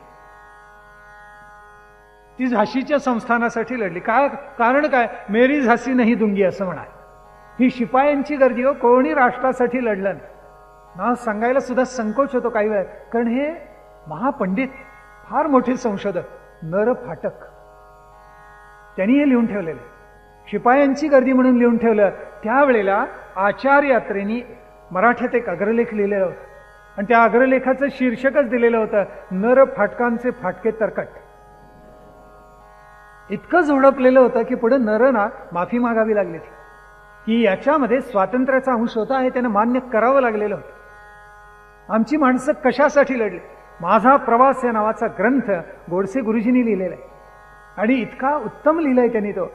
प्रवास पहिलं वर्णन आहे बरं का ते मराठी भाषेमध्ये. वरसईकर गोडसे गुरुजी, इथे खोपोलीपासून गाव जवळ आहे त्यांचं वरसई, आणि तिथून ते निघाले आणि योग असा उत्तरेकडे गेलेले असताना बुंदेलखंडामध्ये गेले आणि झाशीच्या राणीला त्यांनी पाहिलेलं होतं.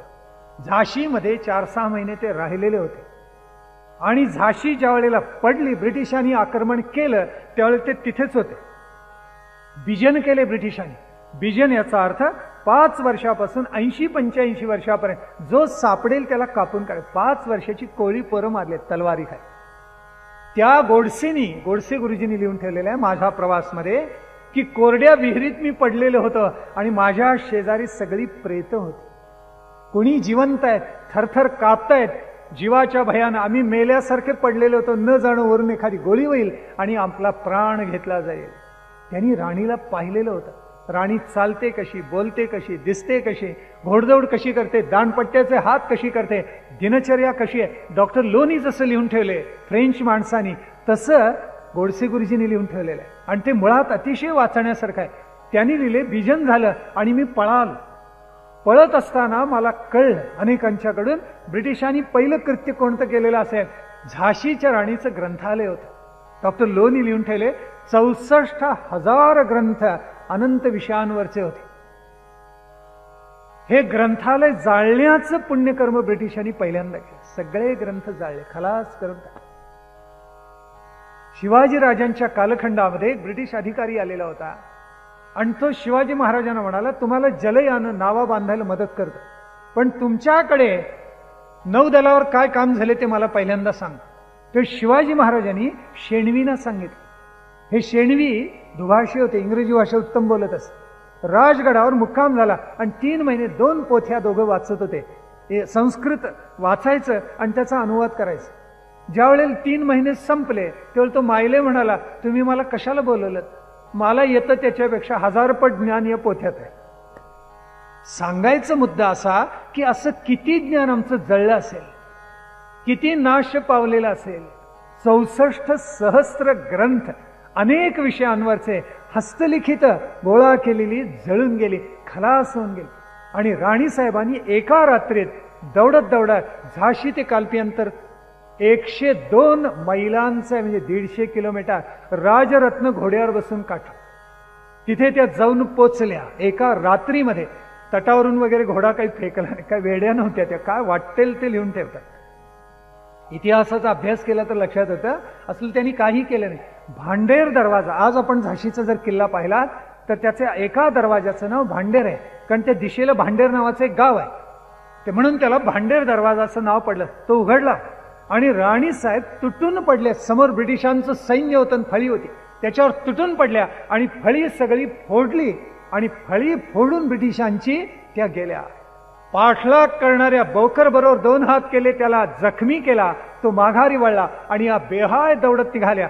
पहिल्यांदा त्यांचा मुक्काम दतिया संस्थानात होता. दतिया आणि ओडिशा ही 2 संस्थानं अशी होती, सोन्याचा धूर निघत असे, पण सगळी माणसं ब्रिटिशनिष्ठ, पराभूत लाचार मनोवृत्तीची. झाशीच्या राणीसाहेबांचे वडील मोरोपंत तांबे बेहाय लढलेले होते आणि मांडीवर घाव बसलेला होता. सगळी मांडी गुडघ्याच्या खालपर्यंत फाटून निघालेली होती. तसेच दौडत दौडत आलेले होते. ते दिसल्याबरोबर त्यांना पकडलं दतियाकरांनी आणि कुणाकडे दिलं? Captain sir युरोजकडे. झाशीला आणून दिलं. भर दुपारी किल्ल्यासमोर त्यांना टांगण्यात आलं, फाशी देऊन मारलं. राणीसाहेबांनी काही माहिती नाही. दतियाला पोचल्या, अंधार सगळीकडे झालेला होता, झुंजूमुंजू झालेलं होतं. आणि त्यावेळेला नेमके हे गोडसे गुरुजी माझा प्रवास लिहिलेले जीवाच्या भयानं घाबरले, कारण सगळीकडे गोळ्या, सगळीकडे खणखणाट, तोफांचे आवाज चाललेले आहेत आणि कसा बसा जीव वाचवून आले आणि नेमके दतियामध्ये आहे. आणि पाहतात तर एका विहिरीवर काही घोडेस्वार थांबलेत, घाबरले, एका झाडाआड लपले आणि पाहतात तर भारतीय पोशाख केलेले कुणीतरी एखादे वीर पाणी शेंदून काढत होते. त्यावेळेला त्यांना धीर आला आणि पुढे गेले आणि जवळ जाऊन पाहतात त्यांना धक्का बसला, कारण पुरुषी वेश केलेले त्या झाशीच्या राणीसाहेब होत्या. त्यांना नवल वाटलं आणि त्यांनी एकदम नमस्कार केला आणि ते म्हणाले, राणीसाहेब आपण पाणी शेंदून काढू नका, मी देतो काढून. त्यावेळेला राणीसाहेब नाही म्हणाले. त्यांनी पुढे एक वाक्य उच्चारले, त्याची नोंद गोडसेनी आपल्या ग्रंथात केली. झाशीच्या राणीसाहेब का लढल्या ते त्यांनी नोंदवून ठेवलेले आहे. त्यांचे उद्गार असे आहेत राणीसाहेबांचे, मी तर अर्धा शेर तांदुळाची धनीण. मला काय करायचं होतं हातात तलवार घ्यायला, मी सुखाने खात होते, जगत होते. पण पुढे त्यांनी म्हटले, आज स्वातंत्र्य संकटात आहे, स्वधर्म संकटात आहे आणि स्वदेश स्वराष्ट्र संकटात आहे, म्हणून मी हातामध्ये खड्ग धारण केलेला आहे. झाशीच्या राणीसाहेब कशासाठी लढल्या त्याचा हा लखलखीत पुरावा आहे. पुढे बाणपूरच्या मर्दन सिंगाला, ज्याचं नातं सख्या भावासारखं त्यांना होतं, त्याला पत्र लिहिले, त्याचा पुनरुच्चार त्यांनी केलाय. ग्वाल्हेरच्या संग्रहालयामध्ये बाणपूरच्या मर्दन सिंगाला लिहिलेलं पत्र आज सुद्धा आपल्याला पाहायला मिळतं. जावा आणि वाचा, म्हणजे झाशीच्या राणीसाहेब का लढल्या हे स्पष्ट होईल. अशी अनेक नररत्न नव्हे स्त्रिया उभा राहिल्या आणि त्यांनी झुंज दिली. वासुदेव बळवंत फडके पराभूत झाले. झाशीच्या राणीसाहेब त्या अगोदर पराभूत झालेल्या होत्या. 1858-57 स्वातंत्र्य समारोह हा उठाव प्रचंड जर झाला असता तर काय झालं असतं? आचार्य अत्रेंनी लिहिले, भारतवर्षामधल्या प्रत्येक माणसाने पाण्याची एक एक चूल टाकली असती तरी ब्रिटिश सगळे वाहून गेले असते. पण हे केलं नाही आमच्या माणसं.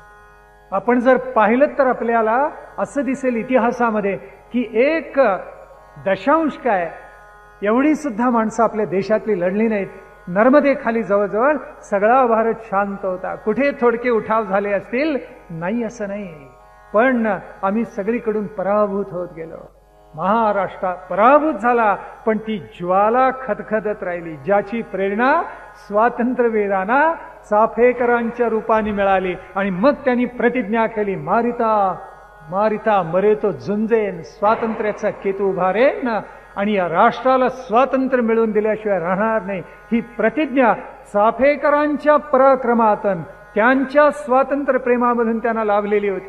इतिहासाची काही पृष्ठ त्यांनी स्वतः अभ्यासलेली होती, नाही असं नाही, पण महाराष्ट्रामध्ये जे घडलं त्याचा डोळस अभ्यास त्यांनी स्वतः स्वातंत्र्यवीरांनी केलेला होता. महाराष्ट्र पराभूत झाला आणि मग ब्रिटिशांच्या लक्षात आलं की राणी व्हिक्टोरियाच्या नावानं एक फतवा काढला, तुमच्या धार्मिक बाबतीत आम्ही लुडबुड करणार नाही, यापुढे कोणतंही संस्थान आम्ही खालसं करणार नाही, तुम्हाला व्यक्ती स्वातंत्र्य देऊ, आमच्या प्रतिनिधी मंडळात तुम्हाला स्थान देऊ, कंसात फक्त हात वर करण्यासाठी, बाकी काही मिळणार नाही. हे कंसामध्ये अध्याहृत होता, पण जितका हा क्रोध शांत होईल तितका करायचा प्रयत्न त्यांनी केला. आणि मग त्यातूनच पुढे राष्ट्रीय सभेची स्थापना झाली, इंडियन नॅशनल काँग्रेस. ही स्थापना ह्यूमनी केली आपल्याला माहिती आहे, पण स्वातंत्र्य युद्ध झालं त्यावेळेला हा इटावा शहरामध्ये होता. मीरतमध्ये मंगल पांडेनी पहिली गोळी झाडली त्यावेळेला इटावामध्ये हा जिल्हाधिकारी होता ह्यूम, आणि हा वणवा पेटला इटावामध्ये येऊन पोचला. त्यावेळेला त्यांनी सगळे सैनिक होते ते बरोबर घेतले आणि त्याला कळलेलं होतं की वेशीवर एक मंदिर आहे आणि त्या मंदिरामध्ये क्रांतिकारक सगळे जमलेले आहे. तेव्हा उपजिल्हाधिकारी डॅनियल म्हणून होता, त्याला त्यांनी बरोबर घेतलं. खूप नावं सांगतोय ना, शेवटच्या दिवशी विचारतो, आपला अलिखित करार आहे प्रत्येक प्रवचन मालेचा की जे जे ऐकाल ते ते श्रद्धेनं धारण कराल आणि सगळी नावं नेटकी लक्षात ठेवाल, म्हणजे इतिहास कळतो थोडा थोडा आणि तो पुढल्या पिढ्यांनाही सांगता येतो. नुसते काय ऐकणार, कानात धारण तर करायचाच, हृदयामध्ये पोचवायचा, बुद्धीत धारण करायचं आणि पुढल्या पिढ्यांना देता आला पाहिजे तर उपयोग. पुढल्या पिढ्यांना कळायला पाहिजे आमचे पूर्वज वेडे नव्हते, शहाणे होते, फार दूरवर त्यांनी पाहिलेलं होतं आणि अलौकिक पराक्रम गाजवलेला होता. इटावामध्ये वेशीवर ज्या वेळेला स्वातंत्र्य सैनिक आलेले आहेत हे कळलं त्यावेळेला आपली फौज घेऊन तो निघाला. उपजिल्हाधिकारी डॅनियल होता आणि त्यांनी पाहिलं तर गावकरी त्यांना अन्न देत होते, दमून थकून श्रमून भागून आलेले स्वातंत्र्य सैनिक, आणि आज्ञा दिली गोळ्या झाडा आणि मारा सगळ्यांना. आणि त्याला धक्का बसला का, एकच सैनिक फक्त पुढे गेला त्यातला, आणि स्वातंत्र्य सैनिकांनी प्रचंड गोळीबार केला. त्याच्यामध्ये पहिल्यांदा डॅनियल मिळाला आणि या ह्यूमला पळता भुईत थोडी झाली, तो पळाला आणि एका अज्ञातस्थळी त्यांनी आश्रय घेतला आणि ब्रिटिश निष्ठ होते त्यांना तो म्हणाला, या सगळ्या आगीतून मला बाहेर काढा. त्याला सुचेना कसं जायचं. त्यावेळेला जे लाचार ब्रिटिश निष्ठ होते ते म्हणाले, काळजी करू नका, आम्ही तुम्हाला बाहेर काढतो. आणि त्यांनी काय केलं, त्याला काळा रंगवलं पहिल्यांदा सगळा. तो गोरा होता, त्याला काळा रंगवला आणि मुसलमान स्त्रिया जसा बुरखा घालतात तसा त्याला बुरखा घालण्यात आला आणि मग ह्यूमला इटावामधून बाहेर काढलं. तो ज्या वेळेला बाहेर गेला, आता कुणीही पाठलाग करत नाही हे त्याला कळलं, त्यावेळेला हुश्य झालं त्याला. ही घटना पुष्कळ अगोदरची होती, म्हणजे जवळजवळ 13-14 वर्ष अगोदर, राष्ट्रीय सभेच्या स्थापनेच्या अगोदरची, 85च्या अगोदरची, 1885च्या. त्यावेळेला त्यांनी असं ठरवलं, आता इतकं सामर्थ्य हे लोक प्रगट करतात, पुन्हा रक्तपात होईल, पुन्हा स्वातंत्र्य समराला प्रेरणा मिळेल, नको. मग आता काय करूया, ही जी वाफ दडलेली आहे भारतामध्ये ही कुठेतरी स्वातंत्र्याची बाहेर काढून टाकली पाहिजे. ती एकदम काढता येणार नाही आणि म्हणून काय केलं पाहिजे, त्याला एक सुरक्षा छिद्र ठेवलं पाहिजे. मराठीत त्याला आपण सेफ्टी वॉल म्हणतो, माहितीये, जसा कुकरला असतो होय की नाही, ती वाफ बाहेर निघावी लागते योग्य वेळेला, नाही तर स्फोट होतो, झाकण उडून पडतं बाहेर, आतलं अन्न बाहेर येतं, ते व्हायला नको म्हणून सुरक्षा छिद्र, सावरकरांचा शब्द आहे, सुरक्षा छिद्र ठेवावं असा प्रयोग करायला त्यांनी प्रारंभ केला. आता त्याच्या अगोदर इंडियन नॅशनल असोसिएशन स्थापन झालेली होती, बंगाली असोसिएशन स्थापन झालेली होती, म्हणजे राष्ट्रीय स्तरावर असे काही प्रयत्न झालेले होते. ब्रिटिशांनी बहुसंख्य संस्थानिक आपल्याकडे वळवले, कारण नागरिकांची श्रद्धा आणि स्वामीनिष्ठा या सर्व संस्थानिकांच्या चरणी आहे हे ब्रिटिशांना पूर्ण माहिती होतं. मेकॉलेनी जो प्रयोग केला तो त्याला कल्पना नव्हती इतका यशस्वी झाला. तो नेहमी म्हणत असे की सर्व संस्कृत भाषेमध्ये जेवढं ज्ञान आहे त्याच्यापेक्षा अनंत पट ज्ञान आमचा पब्लिक स्कूलला जो विद्यार्थी जातो त्याच्या दप्तरात आहे. त्याचा भ्रम होता, कारण त्यांनीच पुढे लिहून ठेवले, हा हे खरं आहे की मला संस्कृत येत नाही आणि मी एकही संस्कृत वाक्य वाचलं नाही. अरे, आणि तरी सुद्धा तू असं विधान करू शकतोस की संस्कृत भाषेतलं सगळं ज्ञान आमच्या एका दप्तरापेक्षा सुद्धा कमी आहे. संस्कृत भाषा न वाचता ग्रंथ पाहिल्या विना उगाच ठेवी जो दूषण तो दुरात्मा दुराभिमान, असं समर्थ रामदासांनी म्हटलंय. ते खरंच आहे. अभ्यास न करता पण त्यांनी बेंटिंगला पटवलं आणि संस्कृत अभिमानी पराभूत झाले. आंग्ल शिक्षण आलं आणि त्याचा भयानक परिणाम झाला. मेकॉले म्हणालेला होता, रंग भारतीय, रक्त भारतीय, पण चवी, आवडीनिवडी, चढ, सभ्याचार सगळे ब्रिटिशांचे असलेले, असा जो वर्ग निर्माण झाला फार मोठा अजूनही आहे. ज्याला वाटतं की ब्रिटिश आले म्हणून या देशाचं कल्याण झालं. औद्योगिक क्रांती झाल्यावर जगात गेली, कोणी आलं गेलं म्हणून देश मोठा होत नसतो. मंगोलियामध्ये ब्रिटिश गेले नाही, रशियामध्ये गेले नाहीत, बाल्कन राष्ट्रात गेले नाहीत, चीनमध्ये गेले नाहीत, जपानमध्ये गेले नाहीत. ही सगळी राष्ट्र आपापल्या प्रयत्नानं मोठी झाली. ब्रिटिश आले म्हणून आपण मोठे झालेलो नाही. आमची अस्मिता, गौरव, स्वाभिमान मारायचं पराकोटीचं काम जर कुणी केलं असेल ब्रिटिशांनी केलेलं आहे. आम्हाला इतकं पिळलं, निस्सत्व करून टाकलं या देशाला संपूर्ण. सावरकरांनी एक दोन ठिकाणी नव्हे अनंत ठिकाणी याची नोंद करून ठेवलेली आहे. मग त्यांनी असं ठरवलं, राष्ट्रीय सभा स्थापन करा, म्हणजे सुरक्षा छिद्र राहील, क्रांतिकारकांची दबलेली वाफ थोडी थोडी बाहेर पडेल. आणि मग त्यांना असं करायचं होतं, या देशात पुन्हा क्रांतीच होऊ नये. हा एकनिष्ठ राव बहादुरांचा सगळा गट आमच्या चरणाशी शरण असला पाहिजे. ज्यांच्या आवडीनिवडी आणि सभ्याचार सगळे ब्रिटिश असले पाहिजेत. रंगानीही तपकिरीच, हे एतद्देशीय, बुटानी तुडवायचीच यांची लायकी, हे आमचे दासच आहेत, असं उन्मत्तपणे ब्रिटिश अधिकारी म्हणत असत. आणि तरी ब्रिटिशनिष्ठ लाचार माणसांचे डोळे उघडत नसत. केवढं नवल आहे. म्हणून स्वदेशनिष्ठ आणि क्रांतिकारक होते. त्यांना या लोकांना गदगदा हलवून जाग करावं लागलं आणि सांगितलं, अरे जरा जागे व्हा आणि पहा कोणती विषवल्ली तुमच्या गळ्याभोवती आहे, कोणता रोग दास्यत्वाचा तुम्हाला झालेला आहे.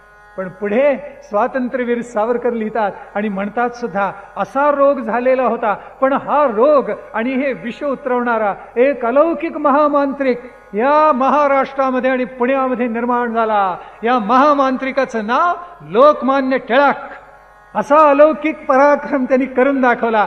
असं तेज आणि सत्व प्रगट केलं या महामानवानं, मांत्रिकानं, की मेलेला निस्सत्व झालेला समाज एकदम खाडकन जागा झाला. असं सत्व आणि सामर्थ्य त्यांनी प्रगट केलं. सावरकरांनी तुलना करून दाखवली.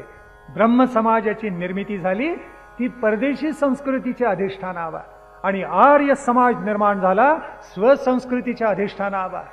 तसं लोकमान्यांचा पिंड कसा घडला, काय सुंदर विश्लेषण आहे. फार हा द्रष्टा महामानव. प्रत्येक लोकोत्तर महात्म्याच्या चरित्राचं सावरकरांनी विश्लेषण केलंय. ते म्हणतात की लोकमान्य टिळकांचं वैशिष्ट्यच असं आहे, मुळामध्ये त्यांनी असंच ठरवलेलं होतं. त्यांचं वैशिष्ट्य सर्वप्रधान जर कोणतं असेल तर मी ज्या वेळेला सगळं शिक्षण माझं पूर्ण करीन त्यावेळेला ब्रिटिशांची नोकरी करणार नाही. वज्रलेप संस्कार त्यांच्या मनामध्ये होता आणि त्यांनी कृतनिश्चय केलेला होता, कोणत्याही परिस्थितीत मी ब्रिटिशांची नोकरी करणार नाही. एक. दुसरं, हे राष्ट्र मोठं करीन, या राष्ट्राला स्वातंत्र्य मिळवून देईन, या विचारामधून त्यांच्या विचार चिंतनाला प्रारंभ झाला. तिसरं, त्यांच्या अंगामध्ये त्यांच्या बुद्धीमध्ये अलौकिक अशी राष्ट्रीय भक्ती होती. चार, राष्ट्रीयत्व धारण आपण करावं आणि अवघ्या समाजाला द्यावं असा विचार त्यांच्या मनामध्ये होता. तत्वज्ञानाचा अलौकिक अधिष्ठान त्यांच्या अवघ्या चरित्राला होता. इथल्या मानवांना संघटित करावं. सावरकर म्हणतात, अथपासून इतिपर्यंत जहालच राहिले, हे त्यांचं वैशिष्ट्य आहे.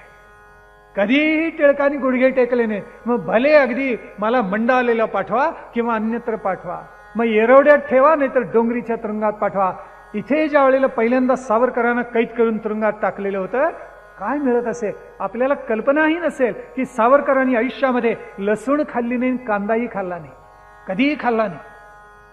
त्यांना तुरुंगामध्ये खायला काय मिळत असे? एक भाकरी मोठी असे, त्याच्यावर लसूण आणि कांद्याचा ठेचा आणि पाणी इतकं गढूळ असे की भडभडून यावं असं गढूळ पाणी. त्या भाकरीमध्ये पालीचे तुकडे निघत असत, झुरळ निघत असत, खडे तर असतच, मातीची ढेकळं निघायची. टिळक शांतपणे वरचा ठेचा सगळा काढून ठेवायचे आणि त्या पाण्यामध्ये भाकरी कुस्करत असत आणि शांतपणे त्याचं सेवन करत असत, स्थितप्रज्ञ. ज्यावेळेला टिळकांना पकडलं, त्यांचा जामीन मिळावा म्हणून धडपड कोणी केली? एक मवाळ वकील होते पुण्यामध्ये, त्यांचं नाव खरे. मवाळ होते पण टिळकांवर ईश्वरासारखी श्रद्धा होती, निष्ठा. गेले, जामीन मिळवायचा प्रयत्न केला, मिळाला नाही, परत आले. आणि आता टिळकांना कसं सांगायचं तुरुंगामधल्या, म्हणून भेटायला गेले ते टिळकांना. रात्रीची वेळ झालेली होती आणि गेले, मनात इतकं वाईट वाटलं तर अरे कसं सांगायचं टिळकांना.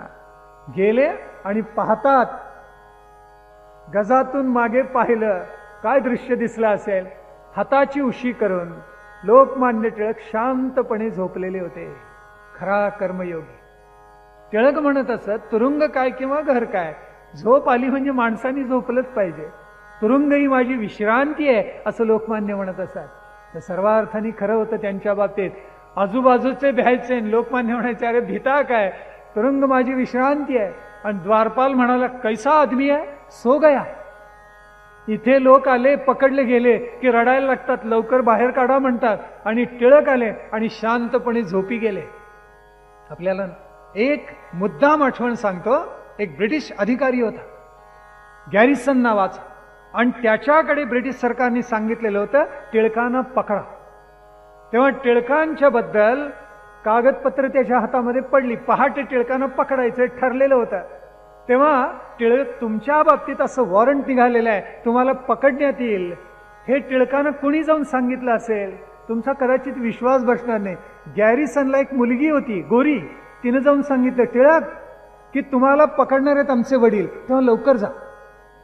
आणि खरोखर केसरीवाड्यातून टिळक बाहेर पडले आणि गॅरिसनला त्याला पकडता आलं नाही. किती प्रेम केलं असेल लोकमान्य टिळकांच्या. टिळकांनी आपल्या आठवणीत लिहून ठेवले गीता रहस्यासारखा अलौकिक ग्रंथ ज्यांनी मंडालेच्या तुरुंगामध्ये निर्माण केला. एकांतामध्ये तो अधिकारी थक्कवून बघत राहायचा की तासनतास हा मनुष्य तल्लीन होऊन, लेखणी आहे, झरणी आहे हातामध्ये, लीद बसलेला आहे आपला, चिमण्या येत आहेत, त्यांना दाणे घालतोय, कुणी चिमण्या खांद्यावर बसतायत, हातातले दाणे खाताय. चित्त शुद्ध तरी शत्रू मित्र होती. तुकाराम महाराजांनी म्हटले, त्याला तो अभंग माहिती नाही पण त्यांनी याची देही याची डोळा ते दृश्य पाहिलं. टिळकांनी एका अग्रलेखामध्ये लिहून ठेवलेलं आहे की ब्रिटिशांनी इसवी सन 1858 ते 1900 इथून किती संपत्ती नेली. आपण तो अग्रलेख जर वाचला असेल, टिळकांची नोंद जर वाचली असेल तर आपल्याला कळेल. टिळकांनी लिहून ठेवले, वस्तू कच्चा माल बाजूला ठेवा, पण केवळ पैसे किती नेले इथून, चलन किती नेलं, 90 कोटी पाऊंड. 1858 ते 1943 वर्षामध्ये 90 कोटी पाऊंड. आज त्यांनी लिहिले, इतकं पिळलं ब्रिटिशांनी आम्हाला, सोन्याचे वरख ओरबाडून नेले भिंतीवरचे, विहिरीमध्ये पाणबुडे उतरवले, तट खणून काढले, सगळं लुटून फस्त करून नेलं, हा देश नागवून टाकला असं त्यांनी लिहिलेलं. खरंय, सर्वार्थाने सत्य आहे, ऐतिहासिक सत्य आहे. म्हणून टिळक हा महामांत्रिक आहे. का म्हणत असत? इतिहासाचं दुर्दैव असं आहे की सावरकर पुण्यामध्ये आले, लोकमान्यांचा सहवासी लाभला, परदेशी कपड्यांची होळी झाली, लोकमान्यांनी त्यांचं नाव पुरस्कृत केलेलं होतं आणि म्हणून लंडनमध्ये एका दृष्टीनं सावरकरांचं नाव स्वीकारलं गेलं. हे अंशतः खरंही आहे, पण सावरकर लंडनला गेले आणि त्याच्यानंतर त्यांची टिळकांची कधीही भेट झाली नाही. इतिहासाचं फार मोठं दुर्दैव आहे. एकत्र दोघं नांदले असते, एक जहाल आणि दुसरा क्रांतिकारक, तर कदाचित स्वातंत्र्य अधिक जवळ आलं असतं, कदाचित या देशाचा इतिहास पालटून गेला असता, पण ते घडायचं नव्हतं. पण या महामांत्रिकाबद्दल सावरकरांच्या मनामध्ये नितांत भक्ती होती. कारण टिळक हे मान झुकवणारे नव्हते, ताठ मानेनं आत्मगौरव राष्ट्राचा जागवणारे होते. प्रतिनिधी मंडळाच्या बैठकीला गेले आणि त्या कालखंडामध्ये प्रथा अशी होती की भारतीयांनी जोडा बाहेर ठेवायचा. याचा सगळ्यांनी अनुभव घेतला. चाफेकरांनी घेतला, टिळकांनी घेतला, ईश्वरचंद्र विद्यासागरांनी घेतला. उन्मत्त ब्रिटिश अधिकारी जोडे टेबलावर ठेवत असत, मेजावर, आणि ईश्वरचंद्र विद्यासागरांच्यावर बोलत असत. ईश्वरचंद्र विद्यासागर महाचतुर. बैठक झाली कलकत्ता विश्वविद्यालयाची, सगळे जमले आणि फार थोडी भारतीय माणसं होती. ईश्वरचंद्र विद्यासागर चपला घालून गेले ते आणि जोडे पायात ठेवून टेबलावर ठेवले पाय.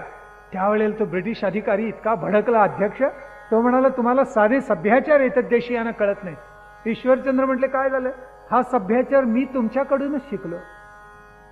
कारण अमुक अमुक महाविद्यालयाचा प्राचार्य पायात जोडे घालून टेबलावर पाय टाकून माझ्याशी बोलला. त्यावेळेला मला वाटलं की ब्रिटिश लोक एकमेकाशी असंच बोलतात. थप्पड मारल्यासारखा त्या अध्यक्षाचा चेहरा झाला.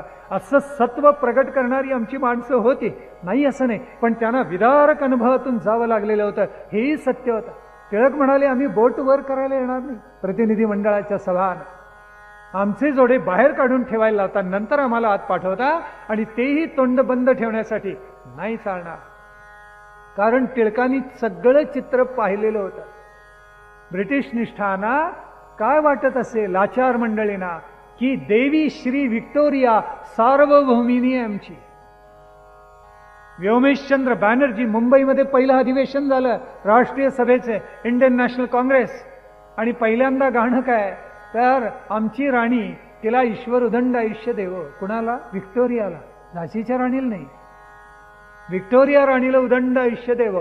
आणि सगळे जमलेले लोक गौरव आणि जय जयकार कुणाचा करत होते तर व्हिक्टोरिया राणीचा. या राष्ट्रीय सभेला काही अर्थ आहे?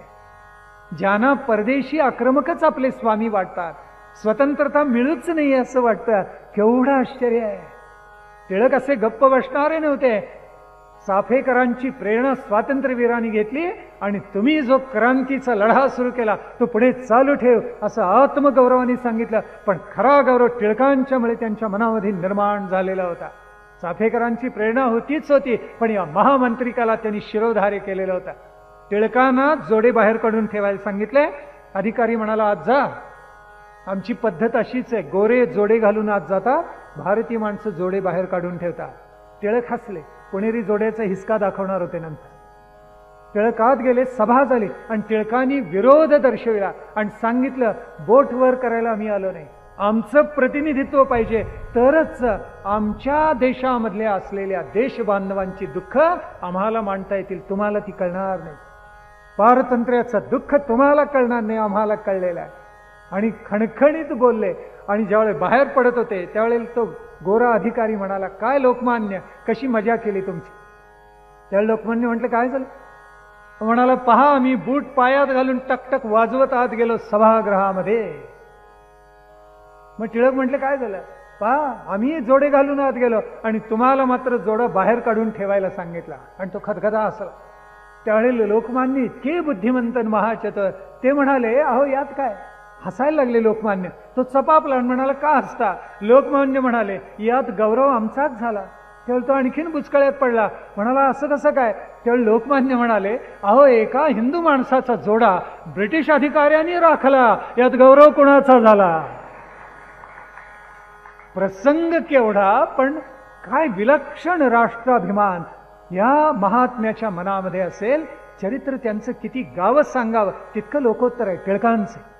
ही प्रेरणा स्वातंत्र्यवीर सावरकरांनी इतिहासातून घेतलेली होती. 1857चं स्वातंत्र्य समर तर लिहिलंच, पण बंगाल, पंजाब, दक्षिण भारत, महाराष्ट्र इथे काय घडते? राष्ट्रीय सभेच्या स्थापनेमध्ये मुसलमान किती कमी आले स्थापनेच्या वेळेला, याचीही मीमांसा त्यांनी केली आहे. आणि काँग्रेस जनांनी त्यांचं लांगुल चालन किती वेळेला केलं. अहो या ना, पदर पसरतो, भीक मागतो, तितक्या टोकाला जाऊन मुसलमानांना बोलावायला लागले. आणि भविष्यात ते लोक आपल्या डोक्यावर कसे बसले याची इतिहासातली मीमांसा स्वातंत्र्यवीर सावरकरांनी पराकोटीच्या तर्कशुद्धतेने केलेली आहे. ही इतिहास मीमांसा केली आणि त्या इतिहास मीमांसेतून, पूर्व इतिहासातून, महात्म्यांच्या लोकोत्तर चरित्रातून स्वातंत्र्यवीर सावरकरांचा पिंड घडत गेला. तो कसा घडला तो आता उद्याच्या प्रवचनामध्ये पाहायचा. त्यांचं बाल्य तारुण्य शिक्षण हा एक अद्भुत अध्याय त्यांच्या चरित्रामधला उद्या पाहायचा. आज जेवढं ऐकलं तेवढं श्रद्धेनं हृदयात धारण करायचं, बुद्धीमध्ये साठवायचं, संपूर्ण वंदे मातरम म्हणायचं आणि त्यानंतरच विरमायचं. स्वातंत्र्यवीर सावरकर की जय. भारत माता की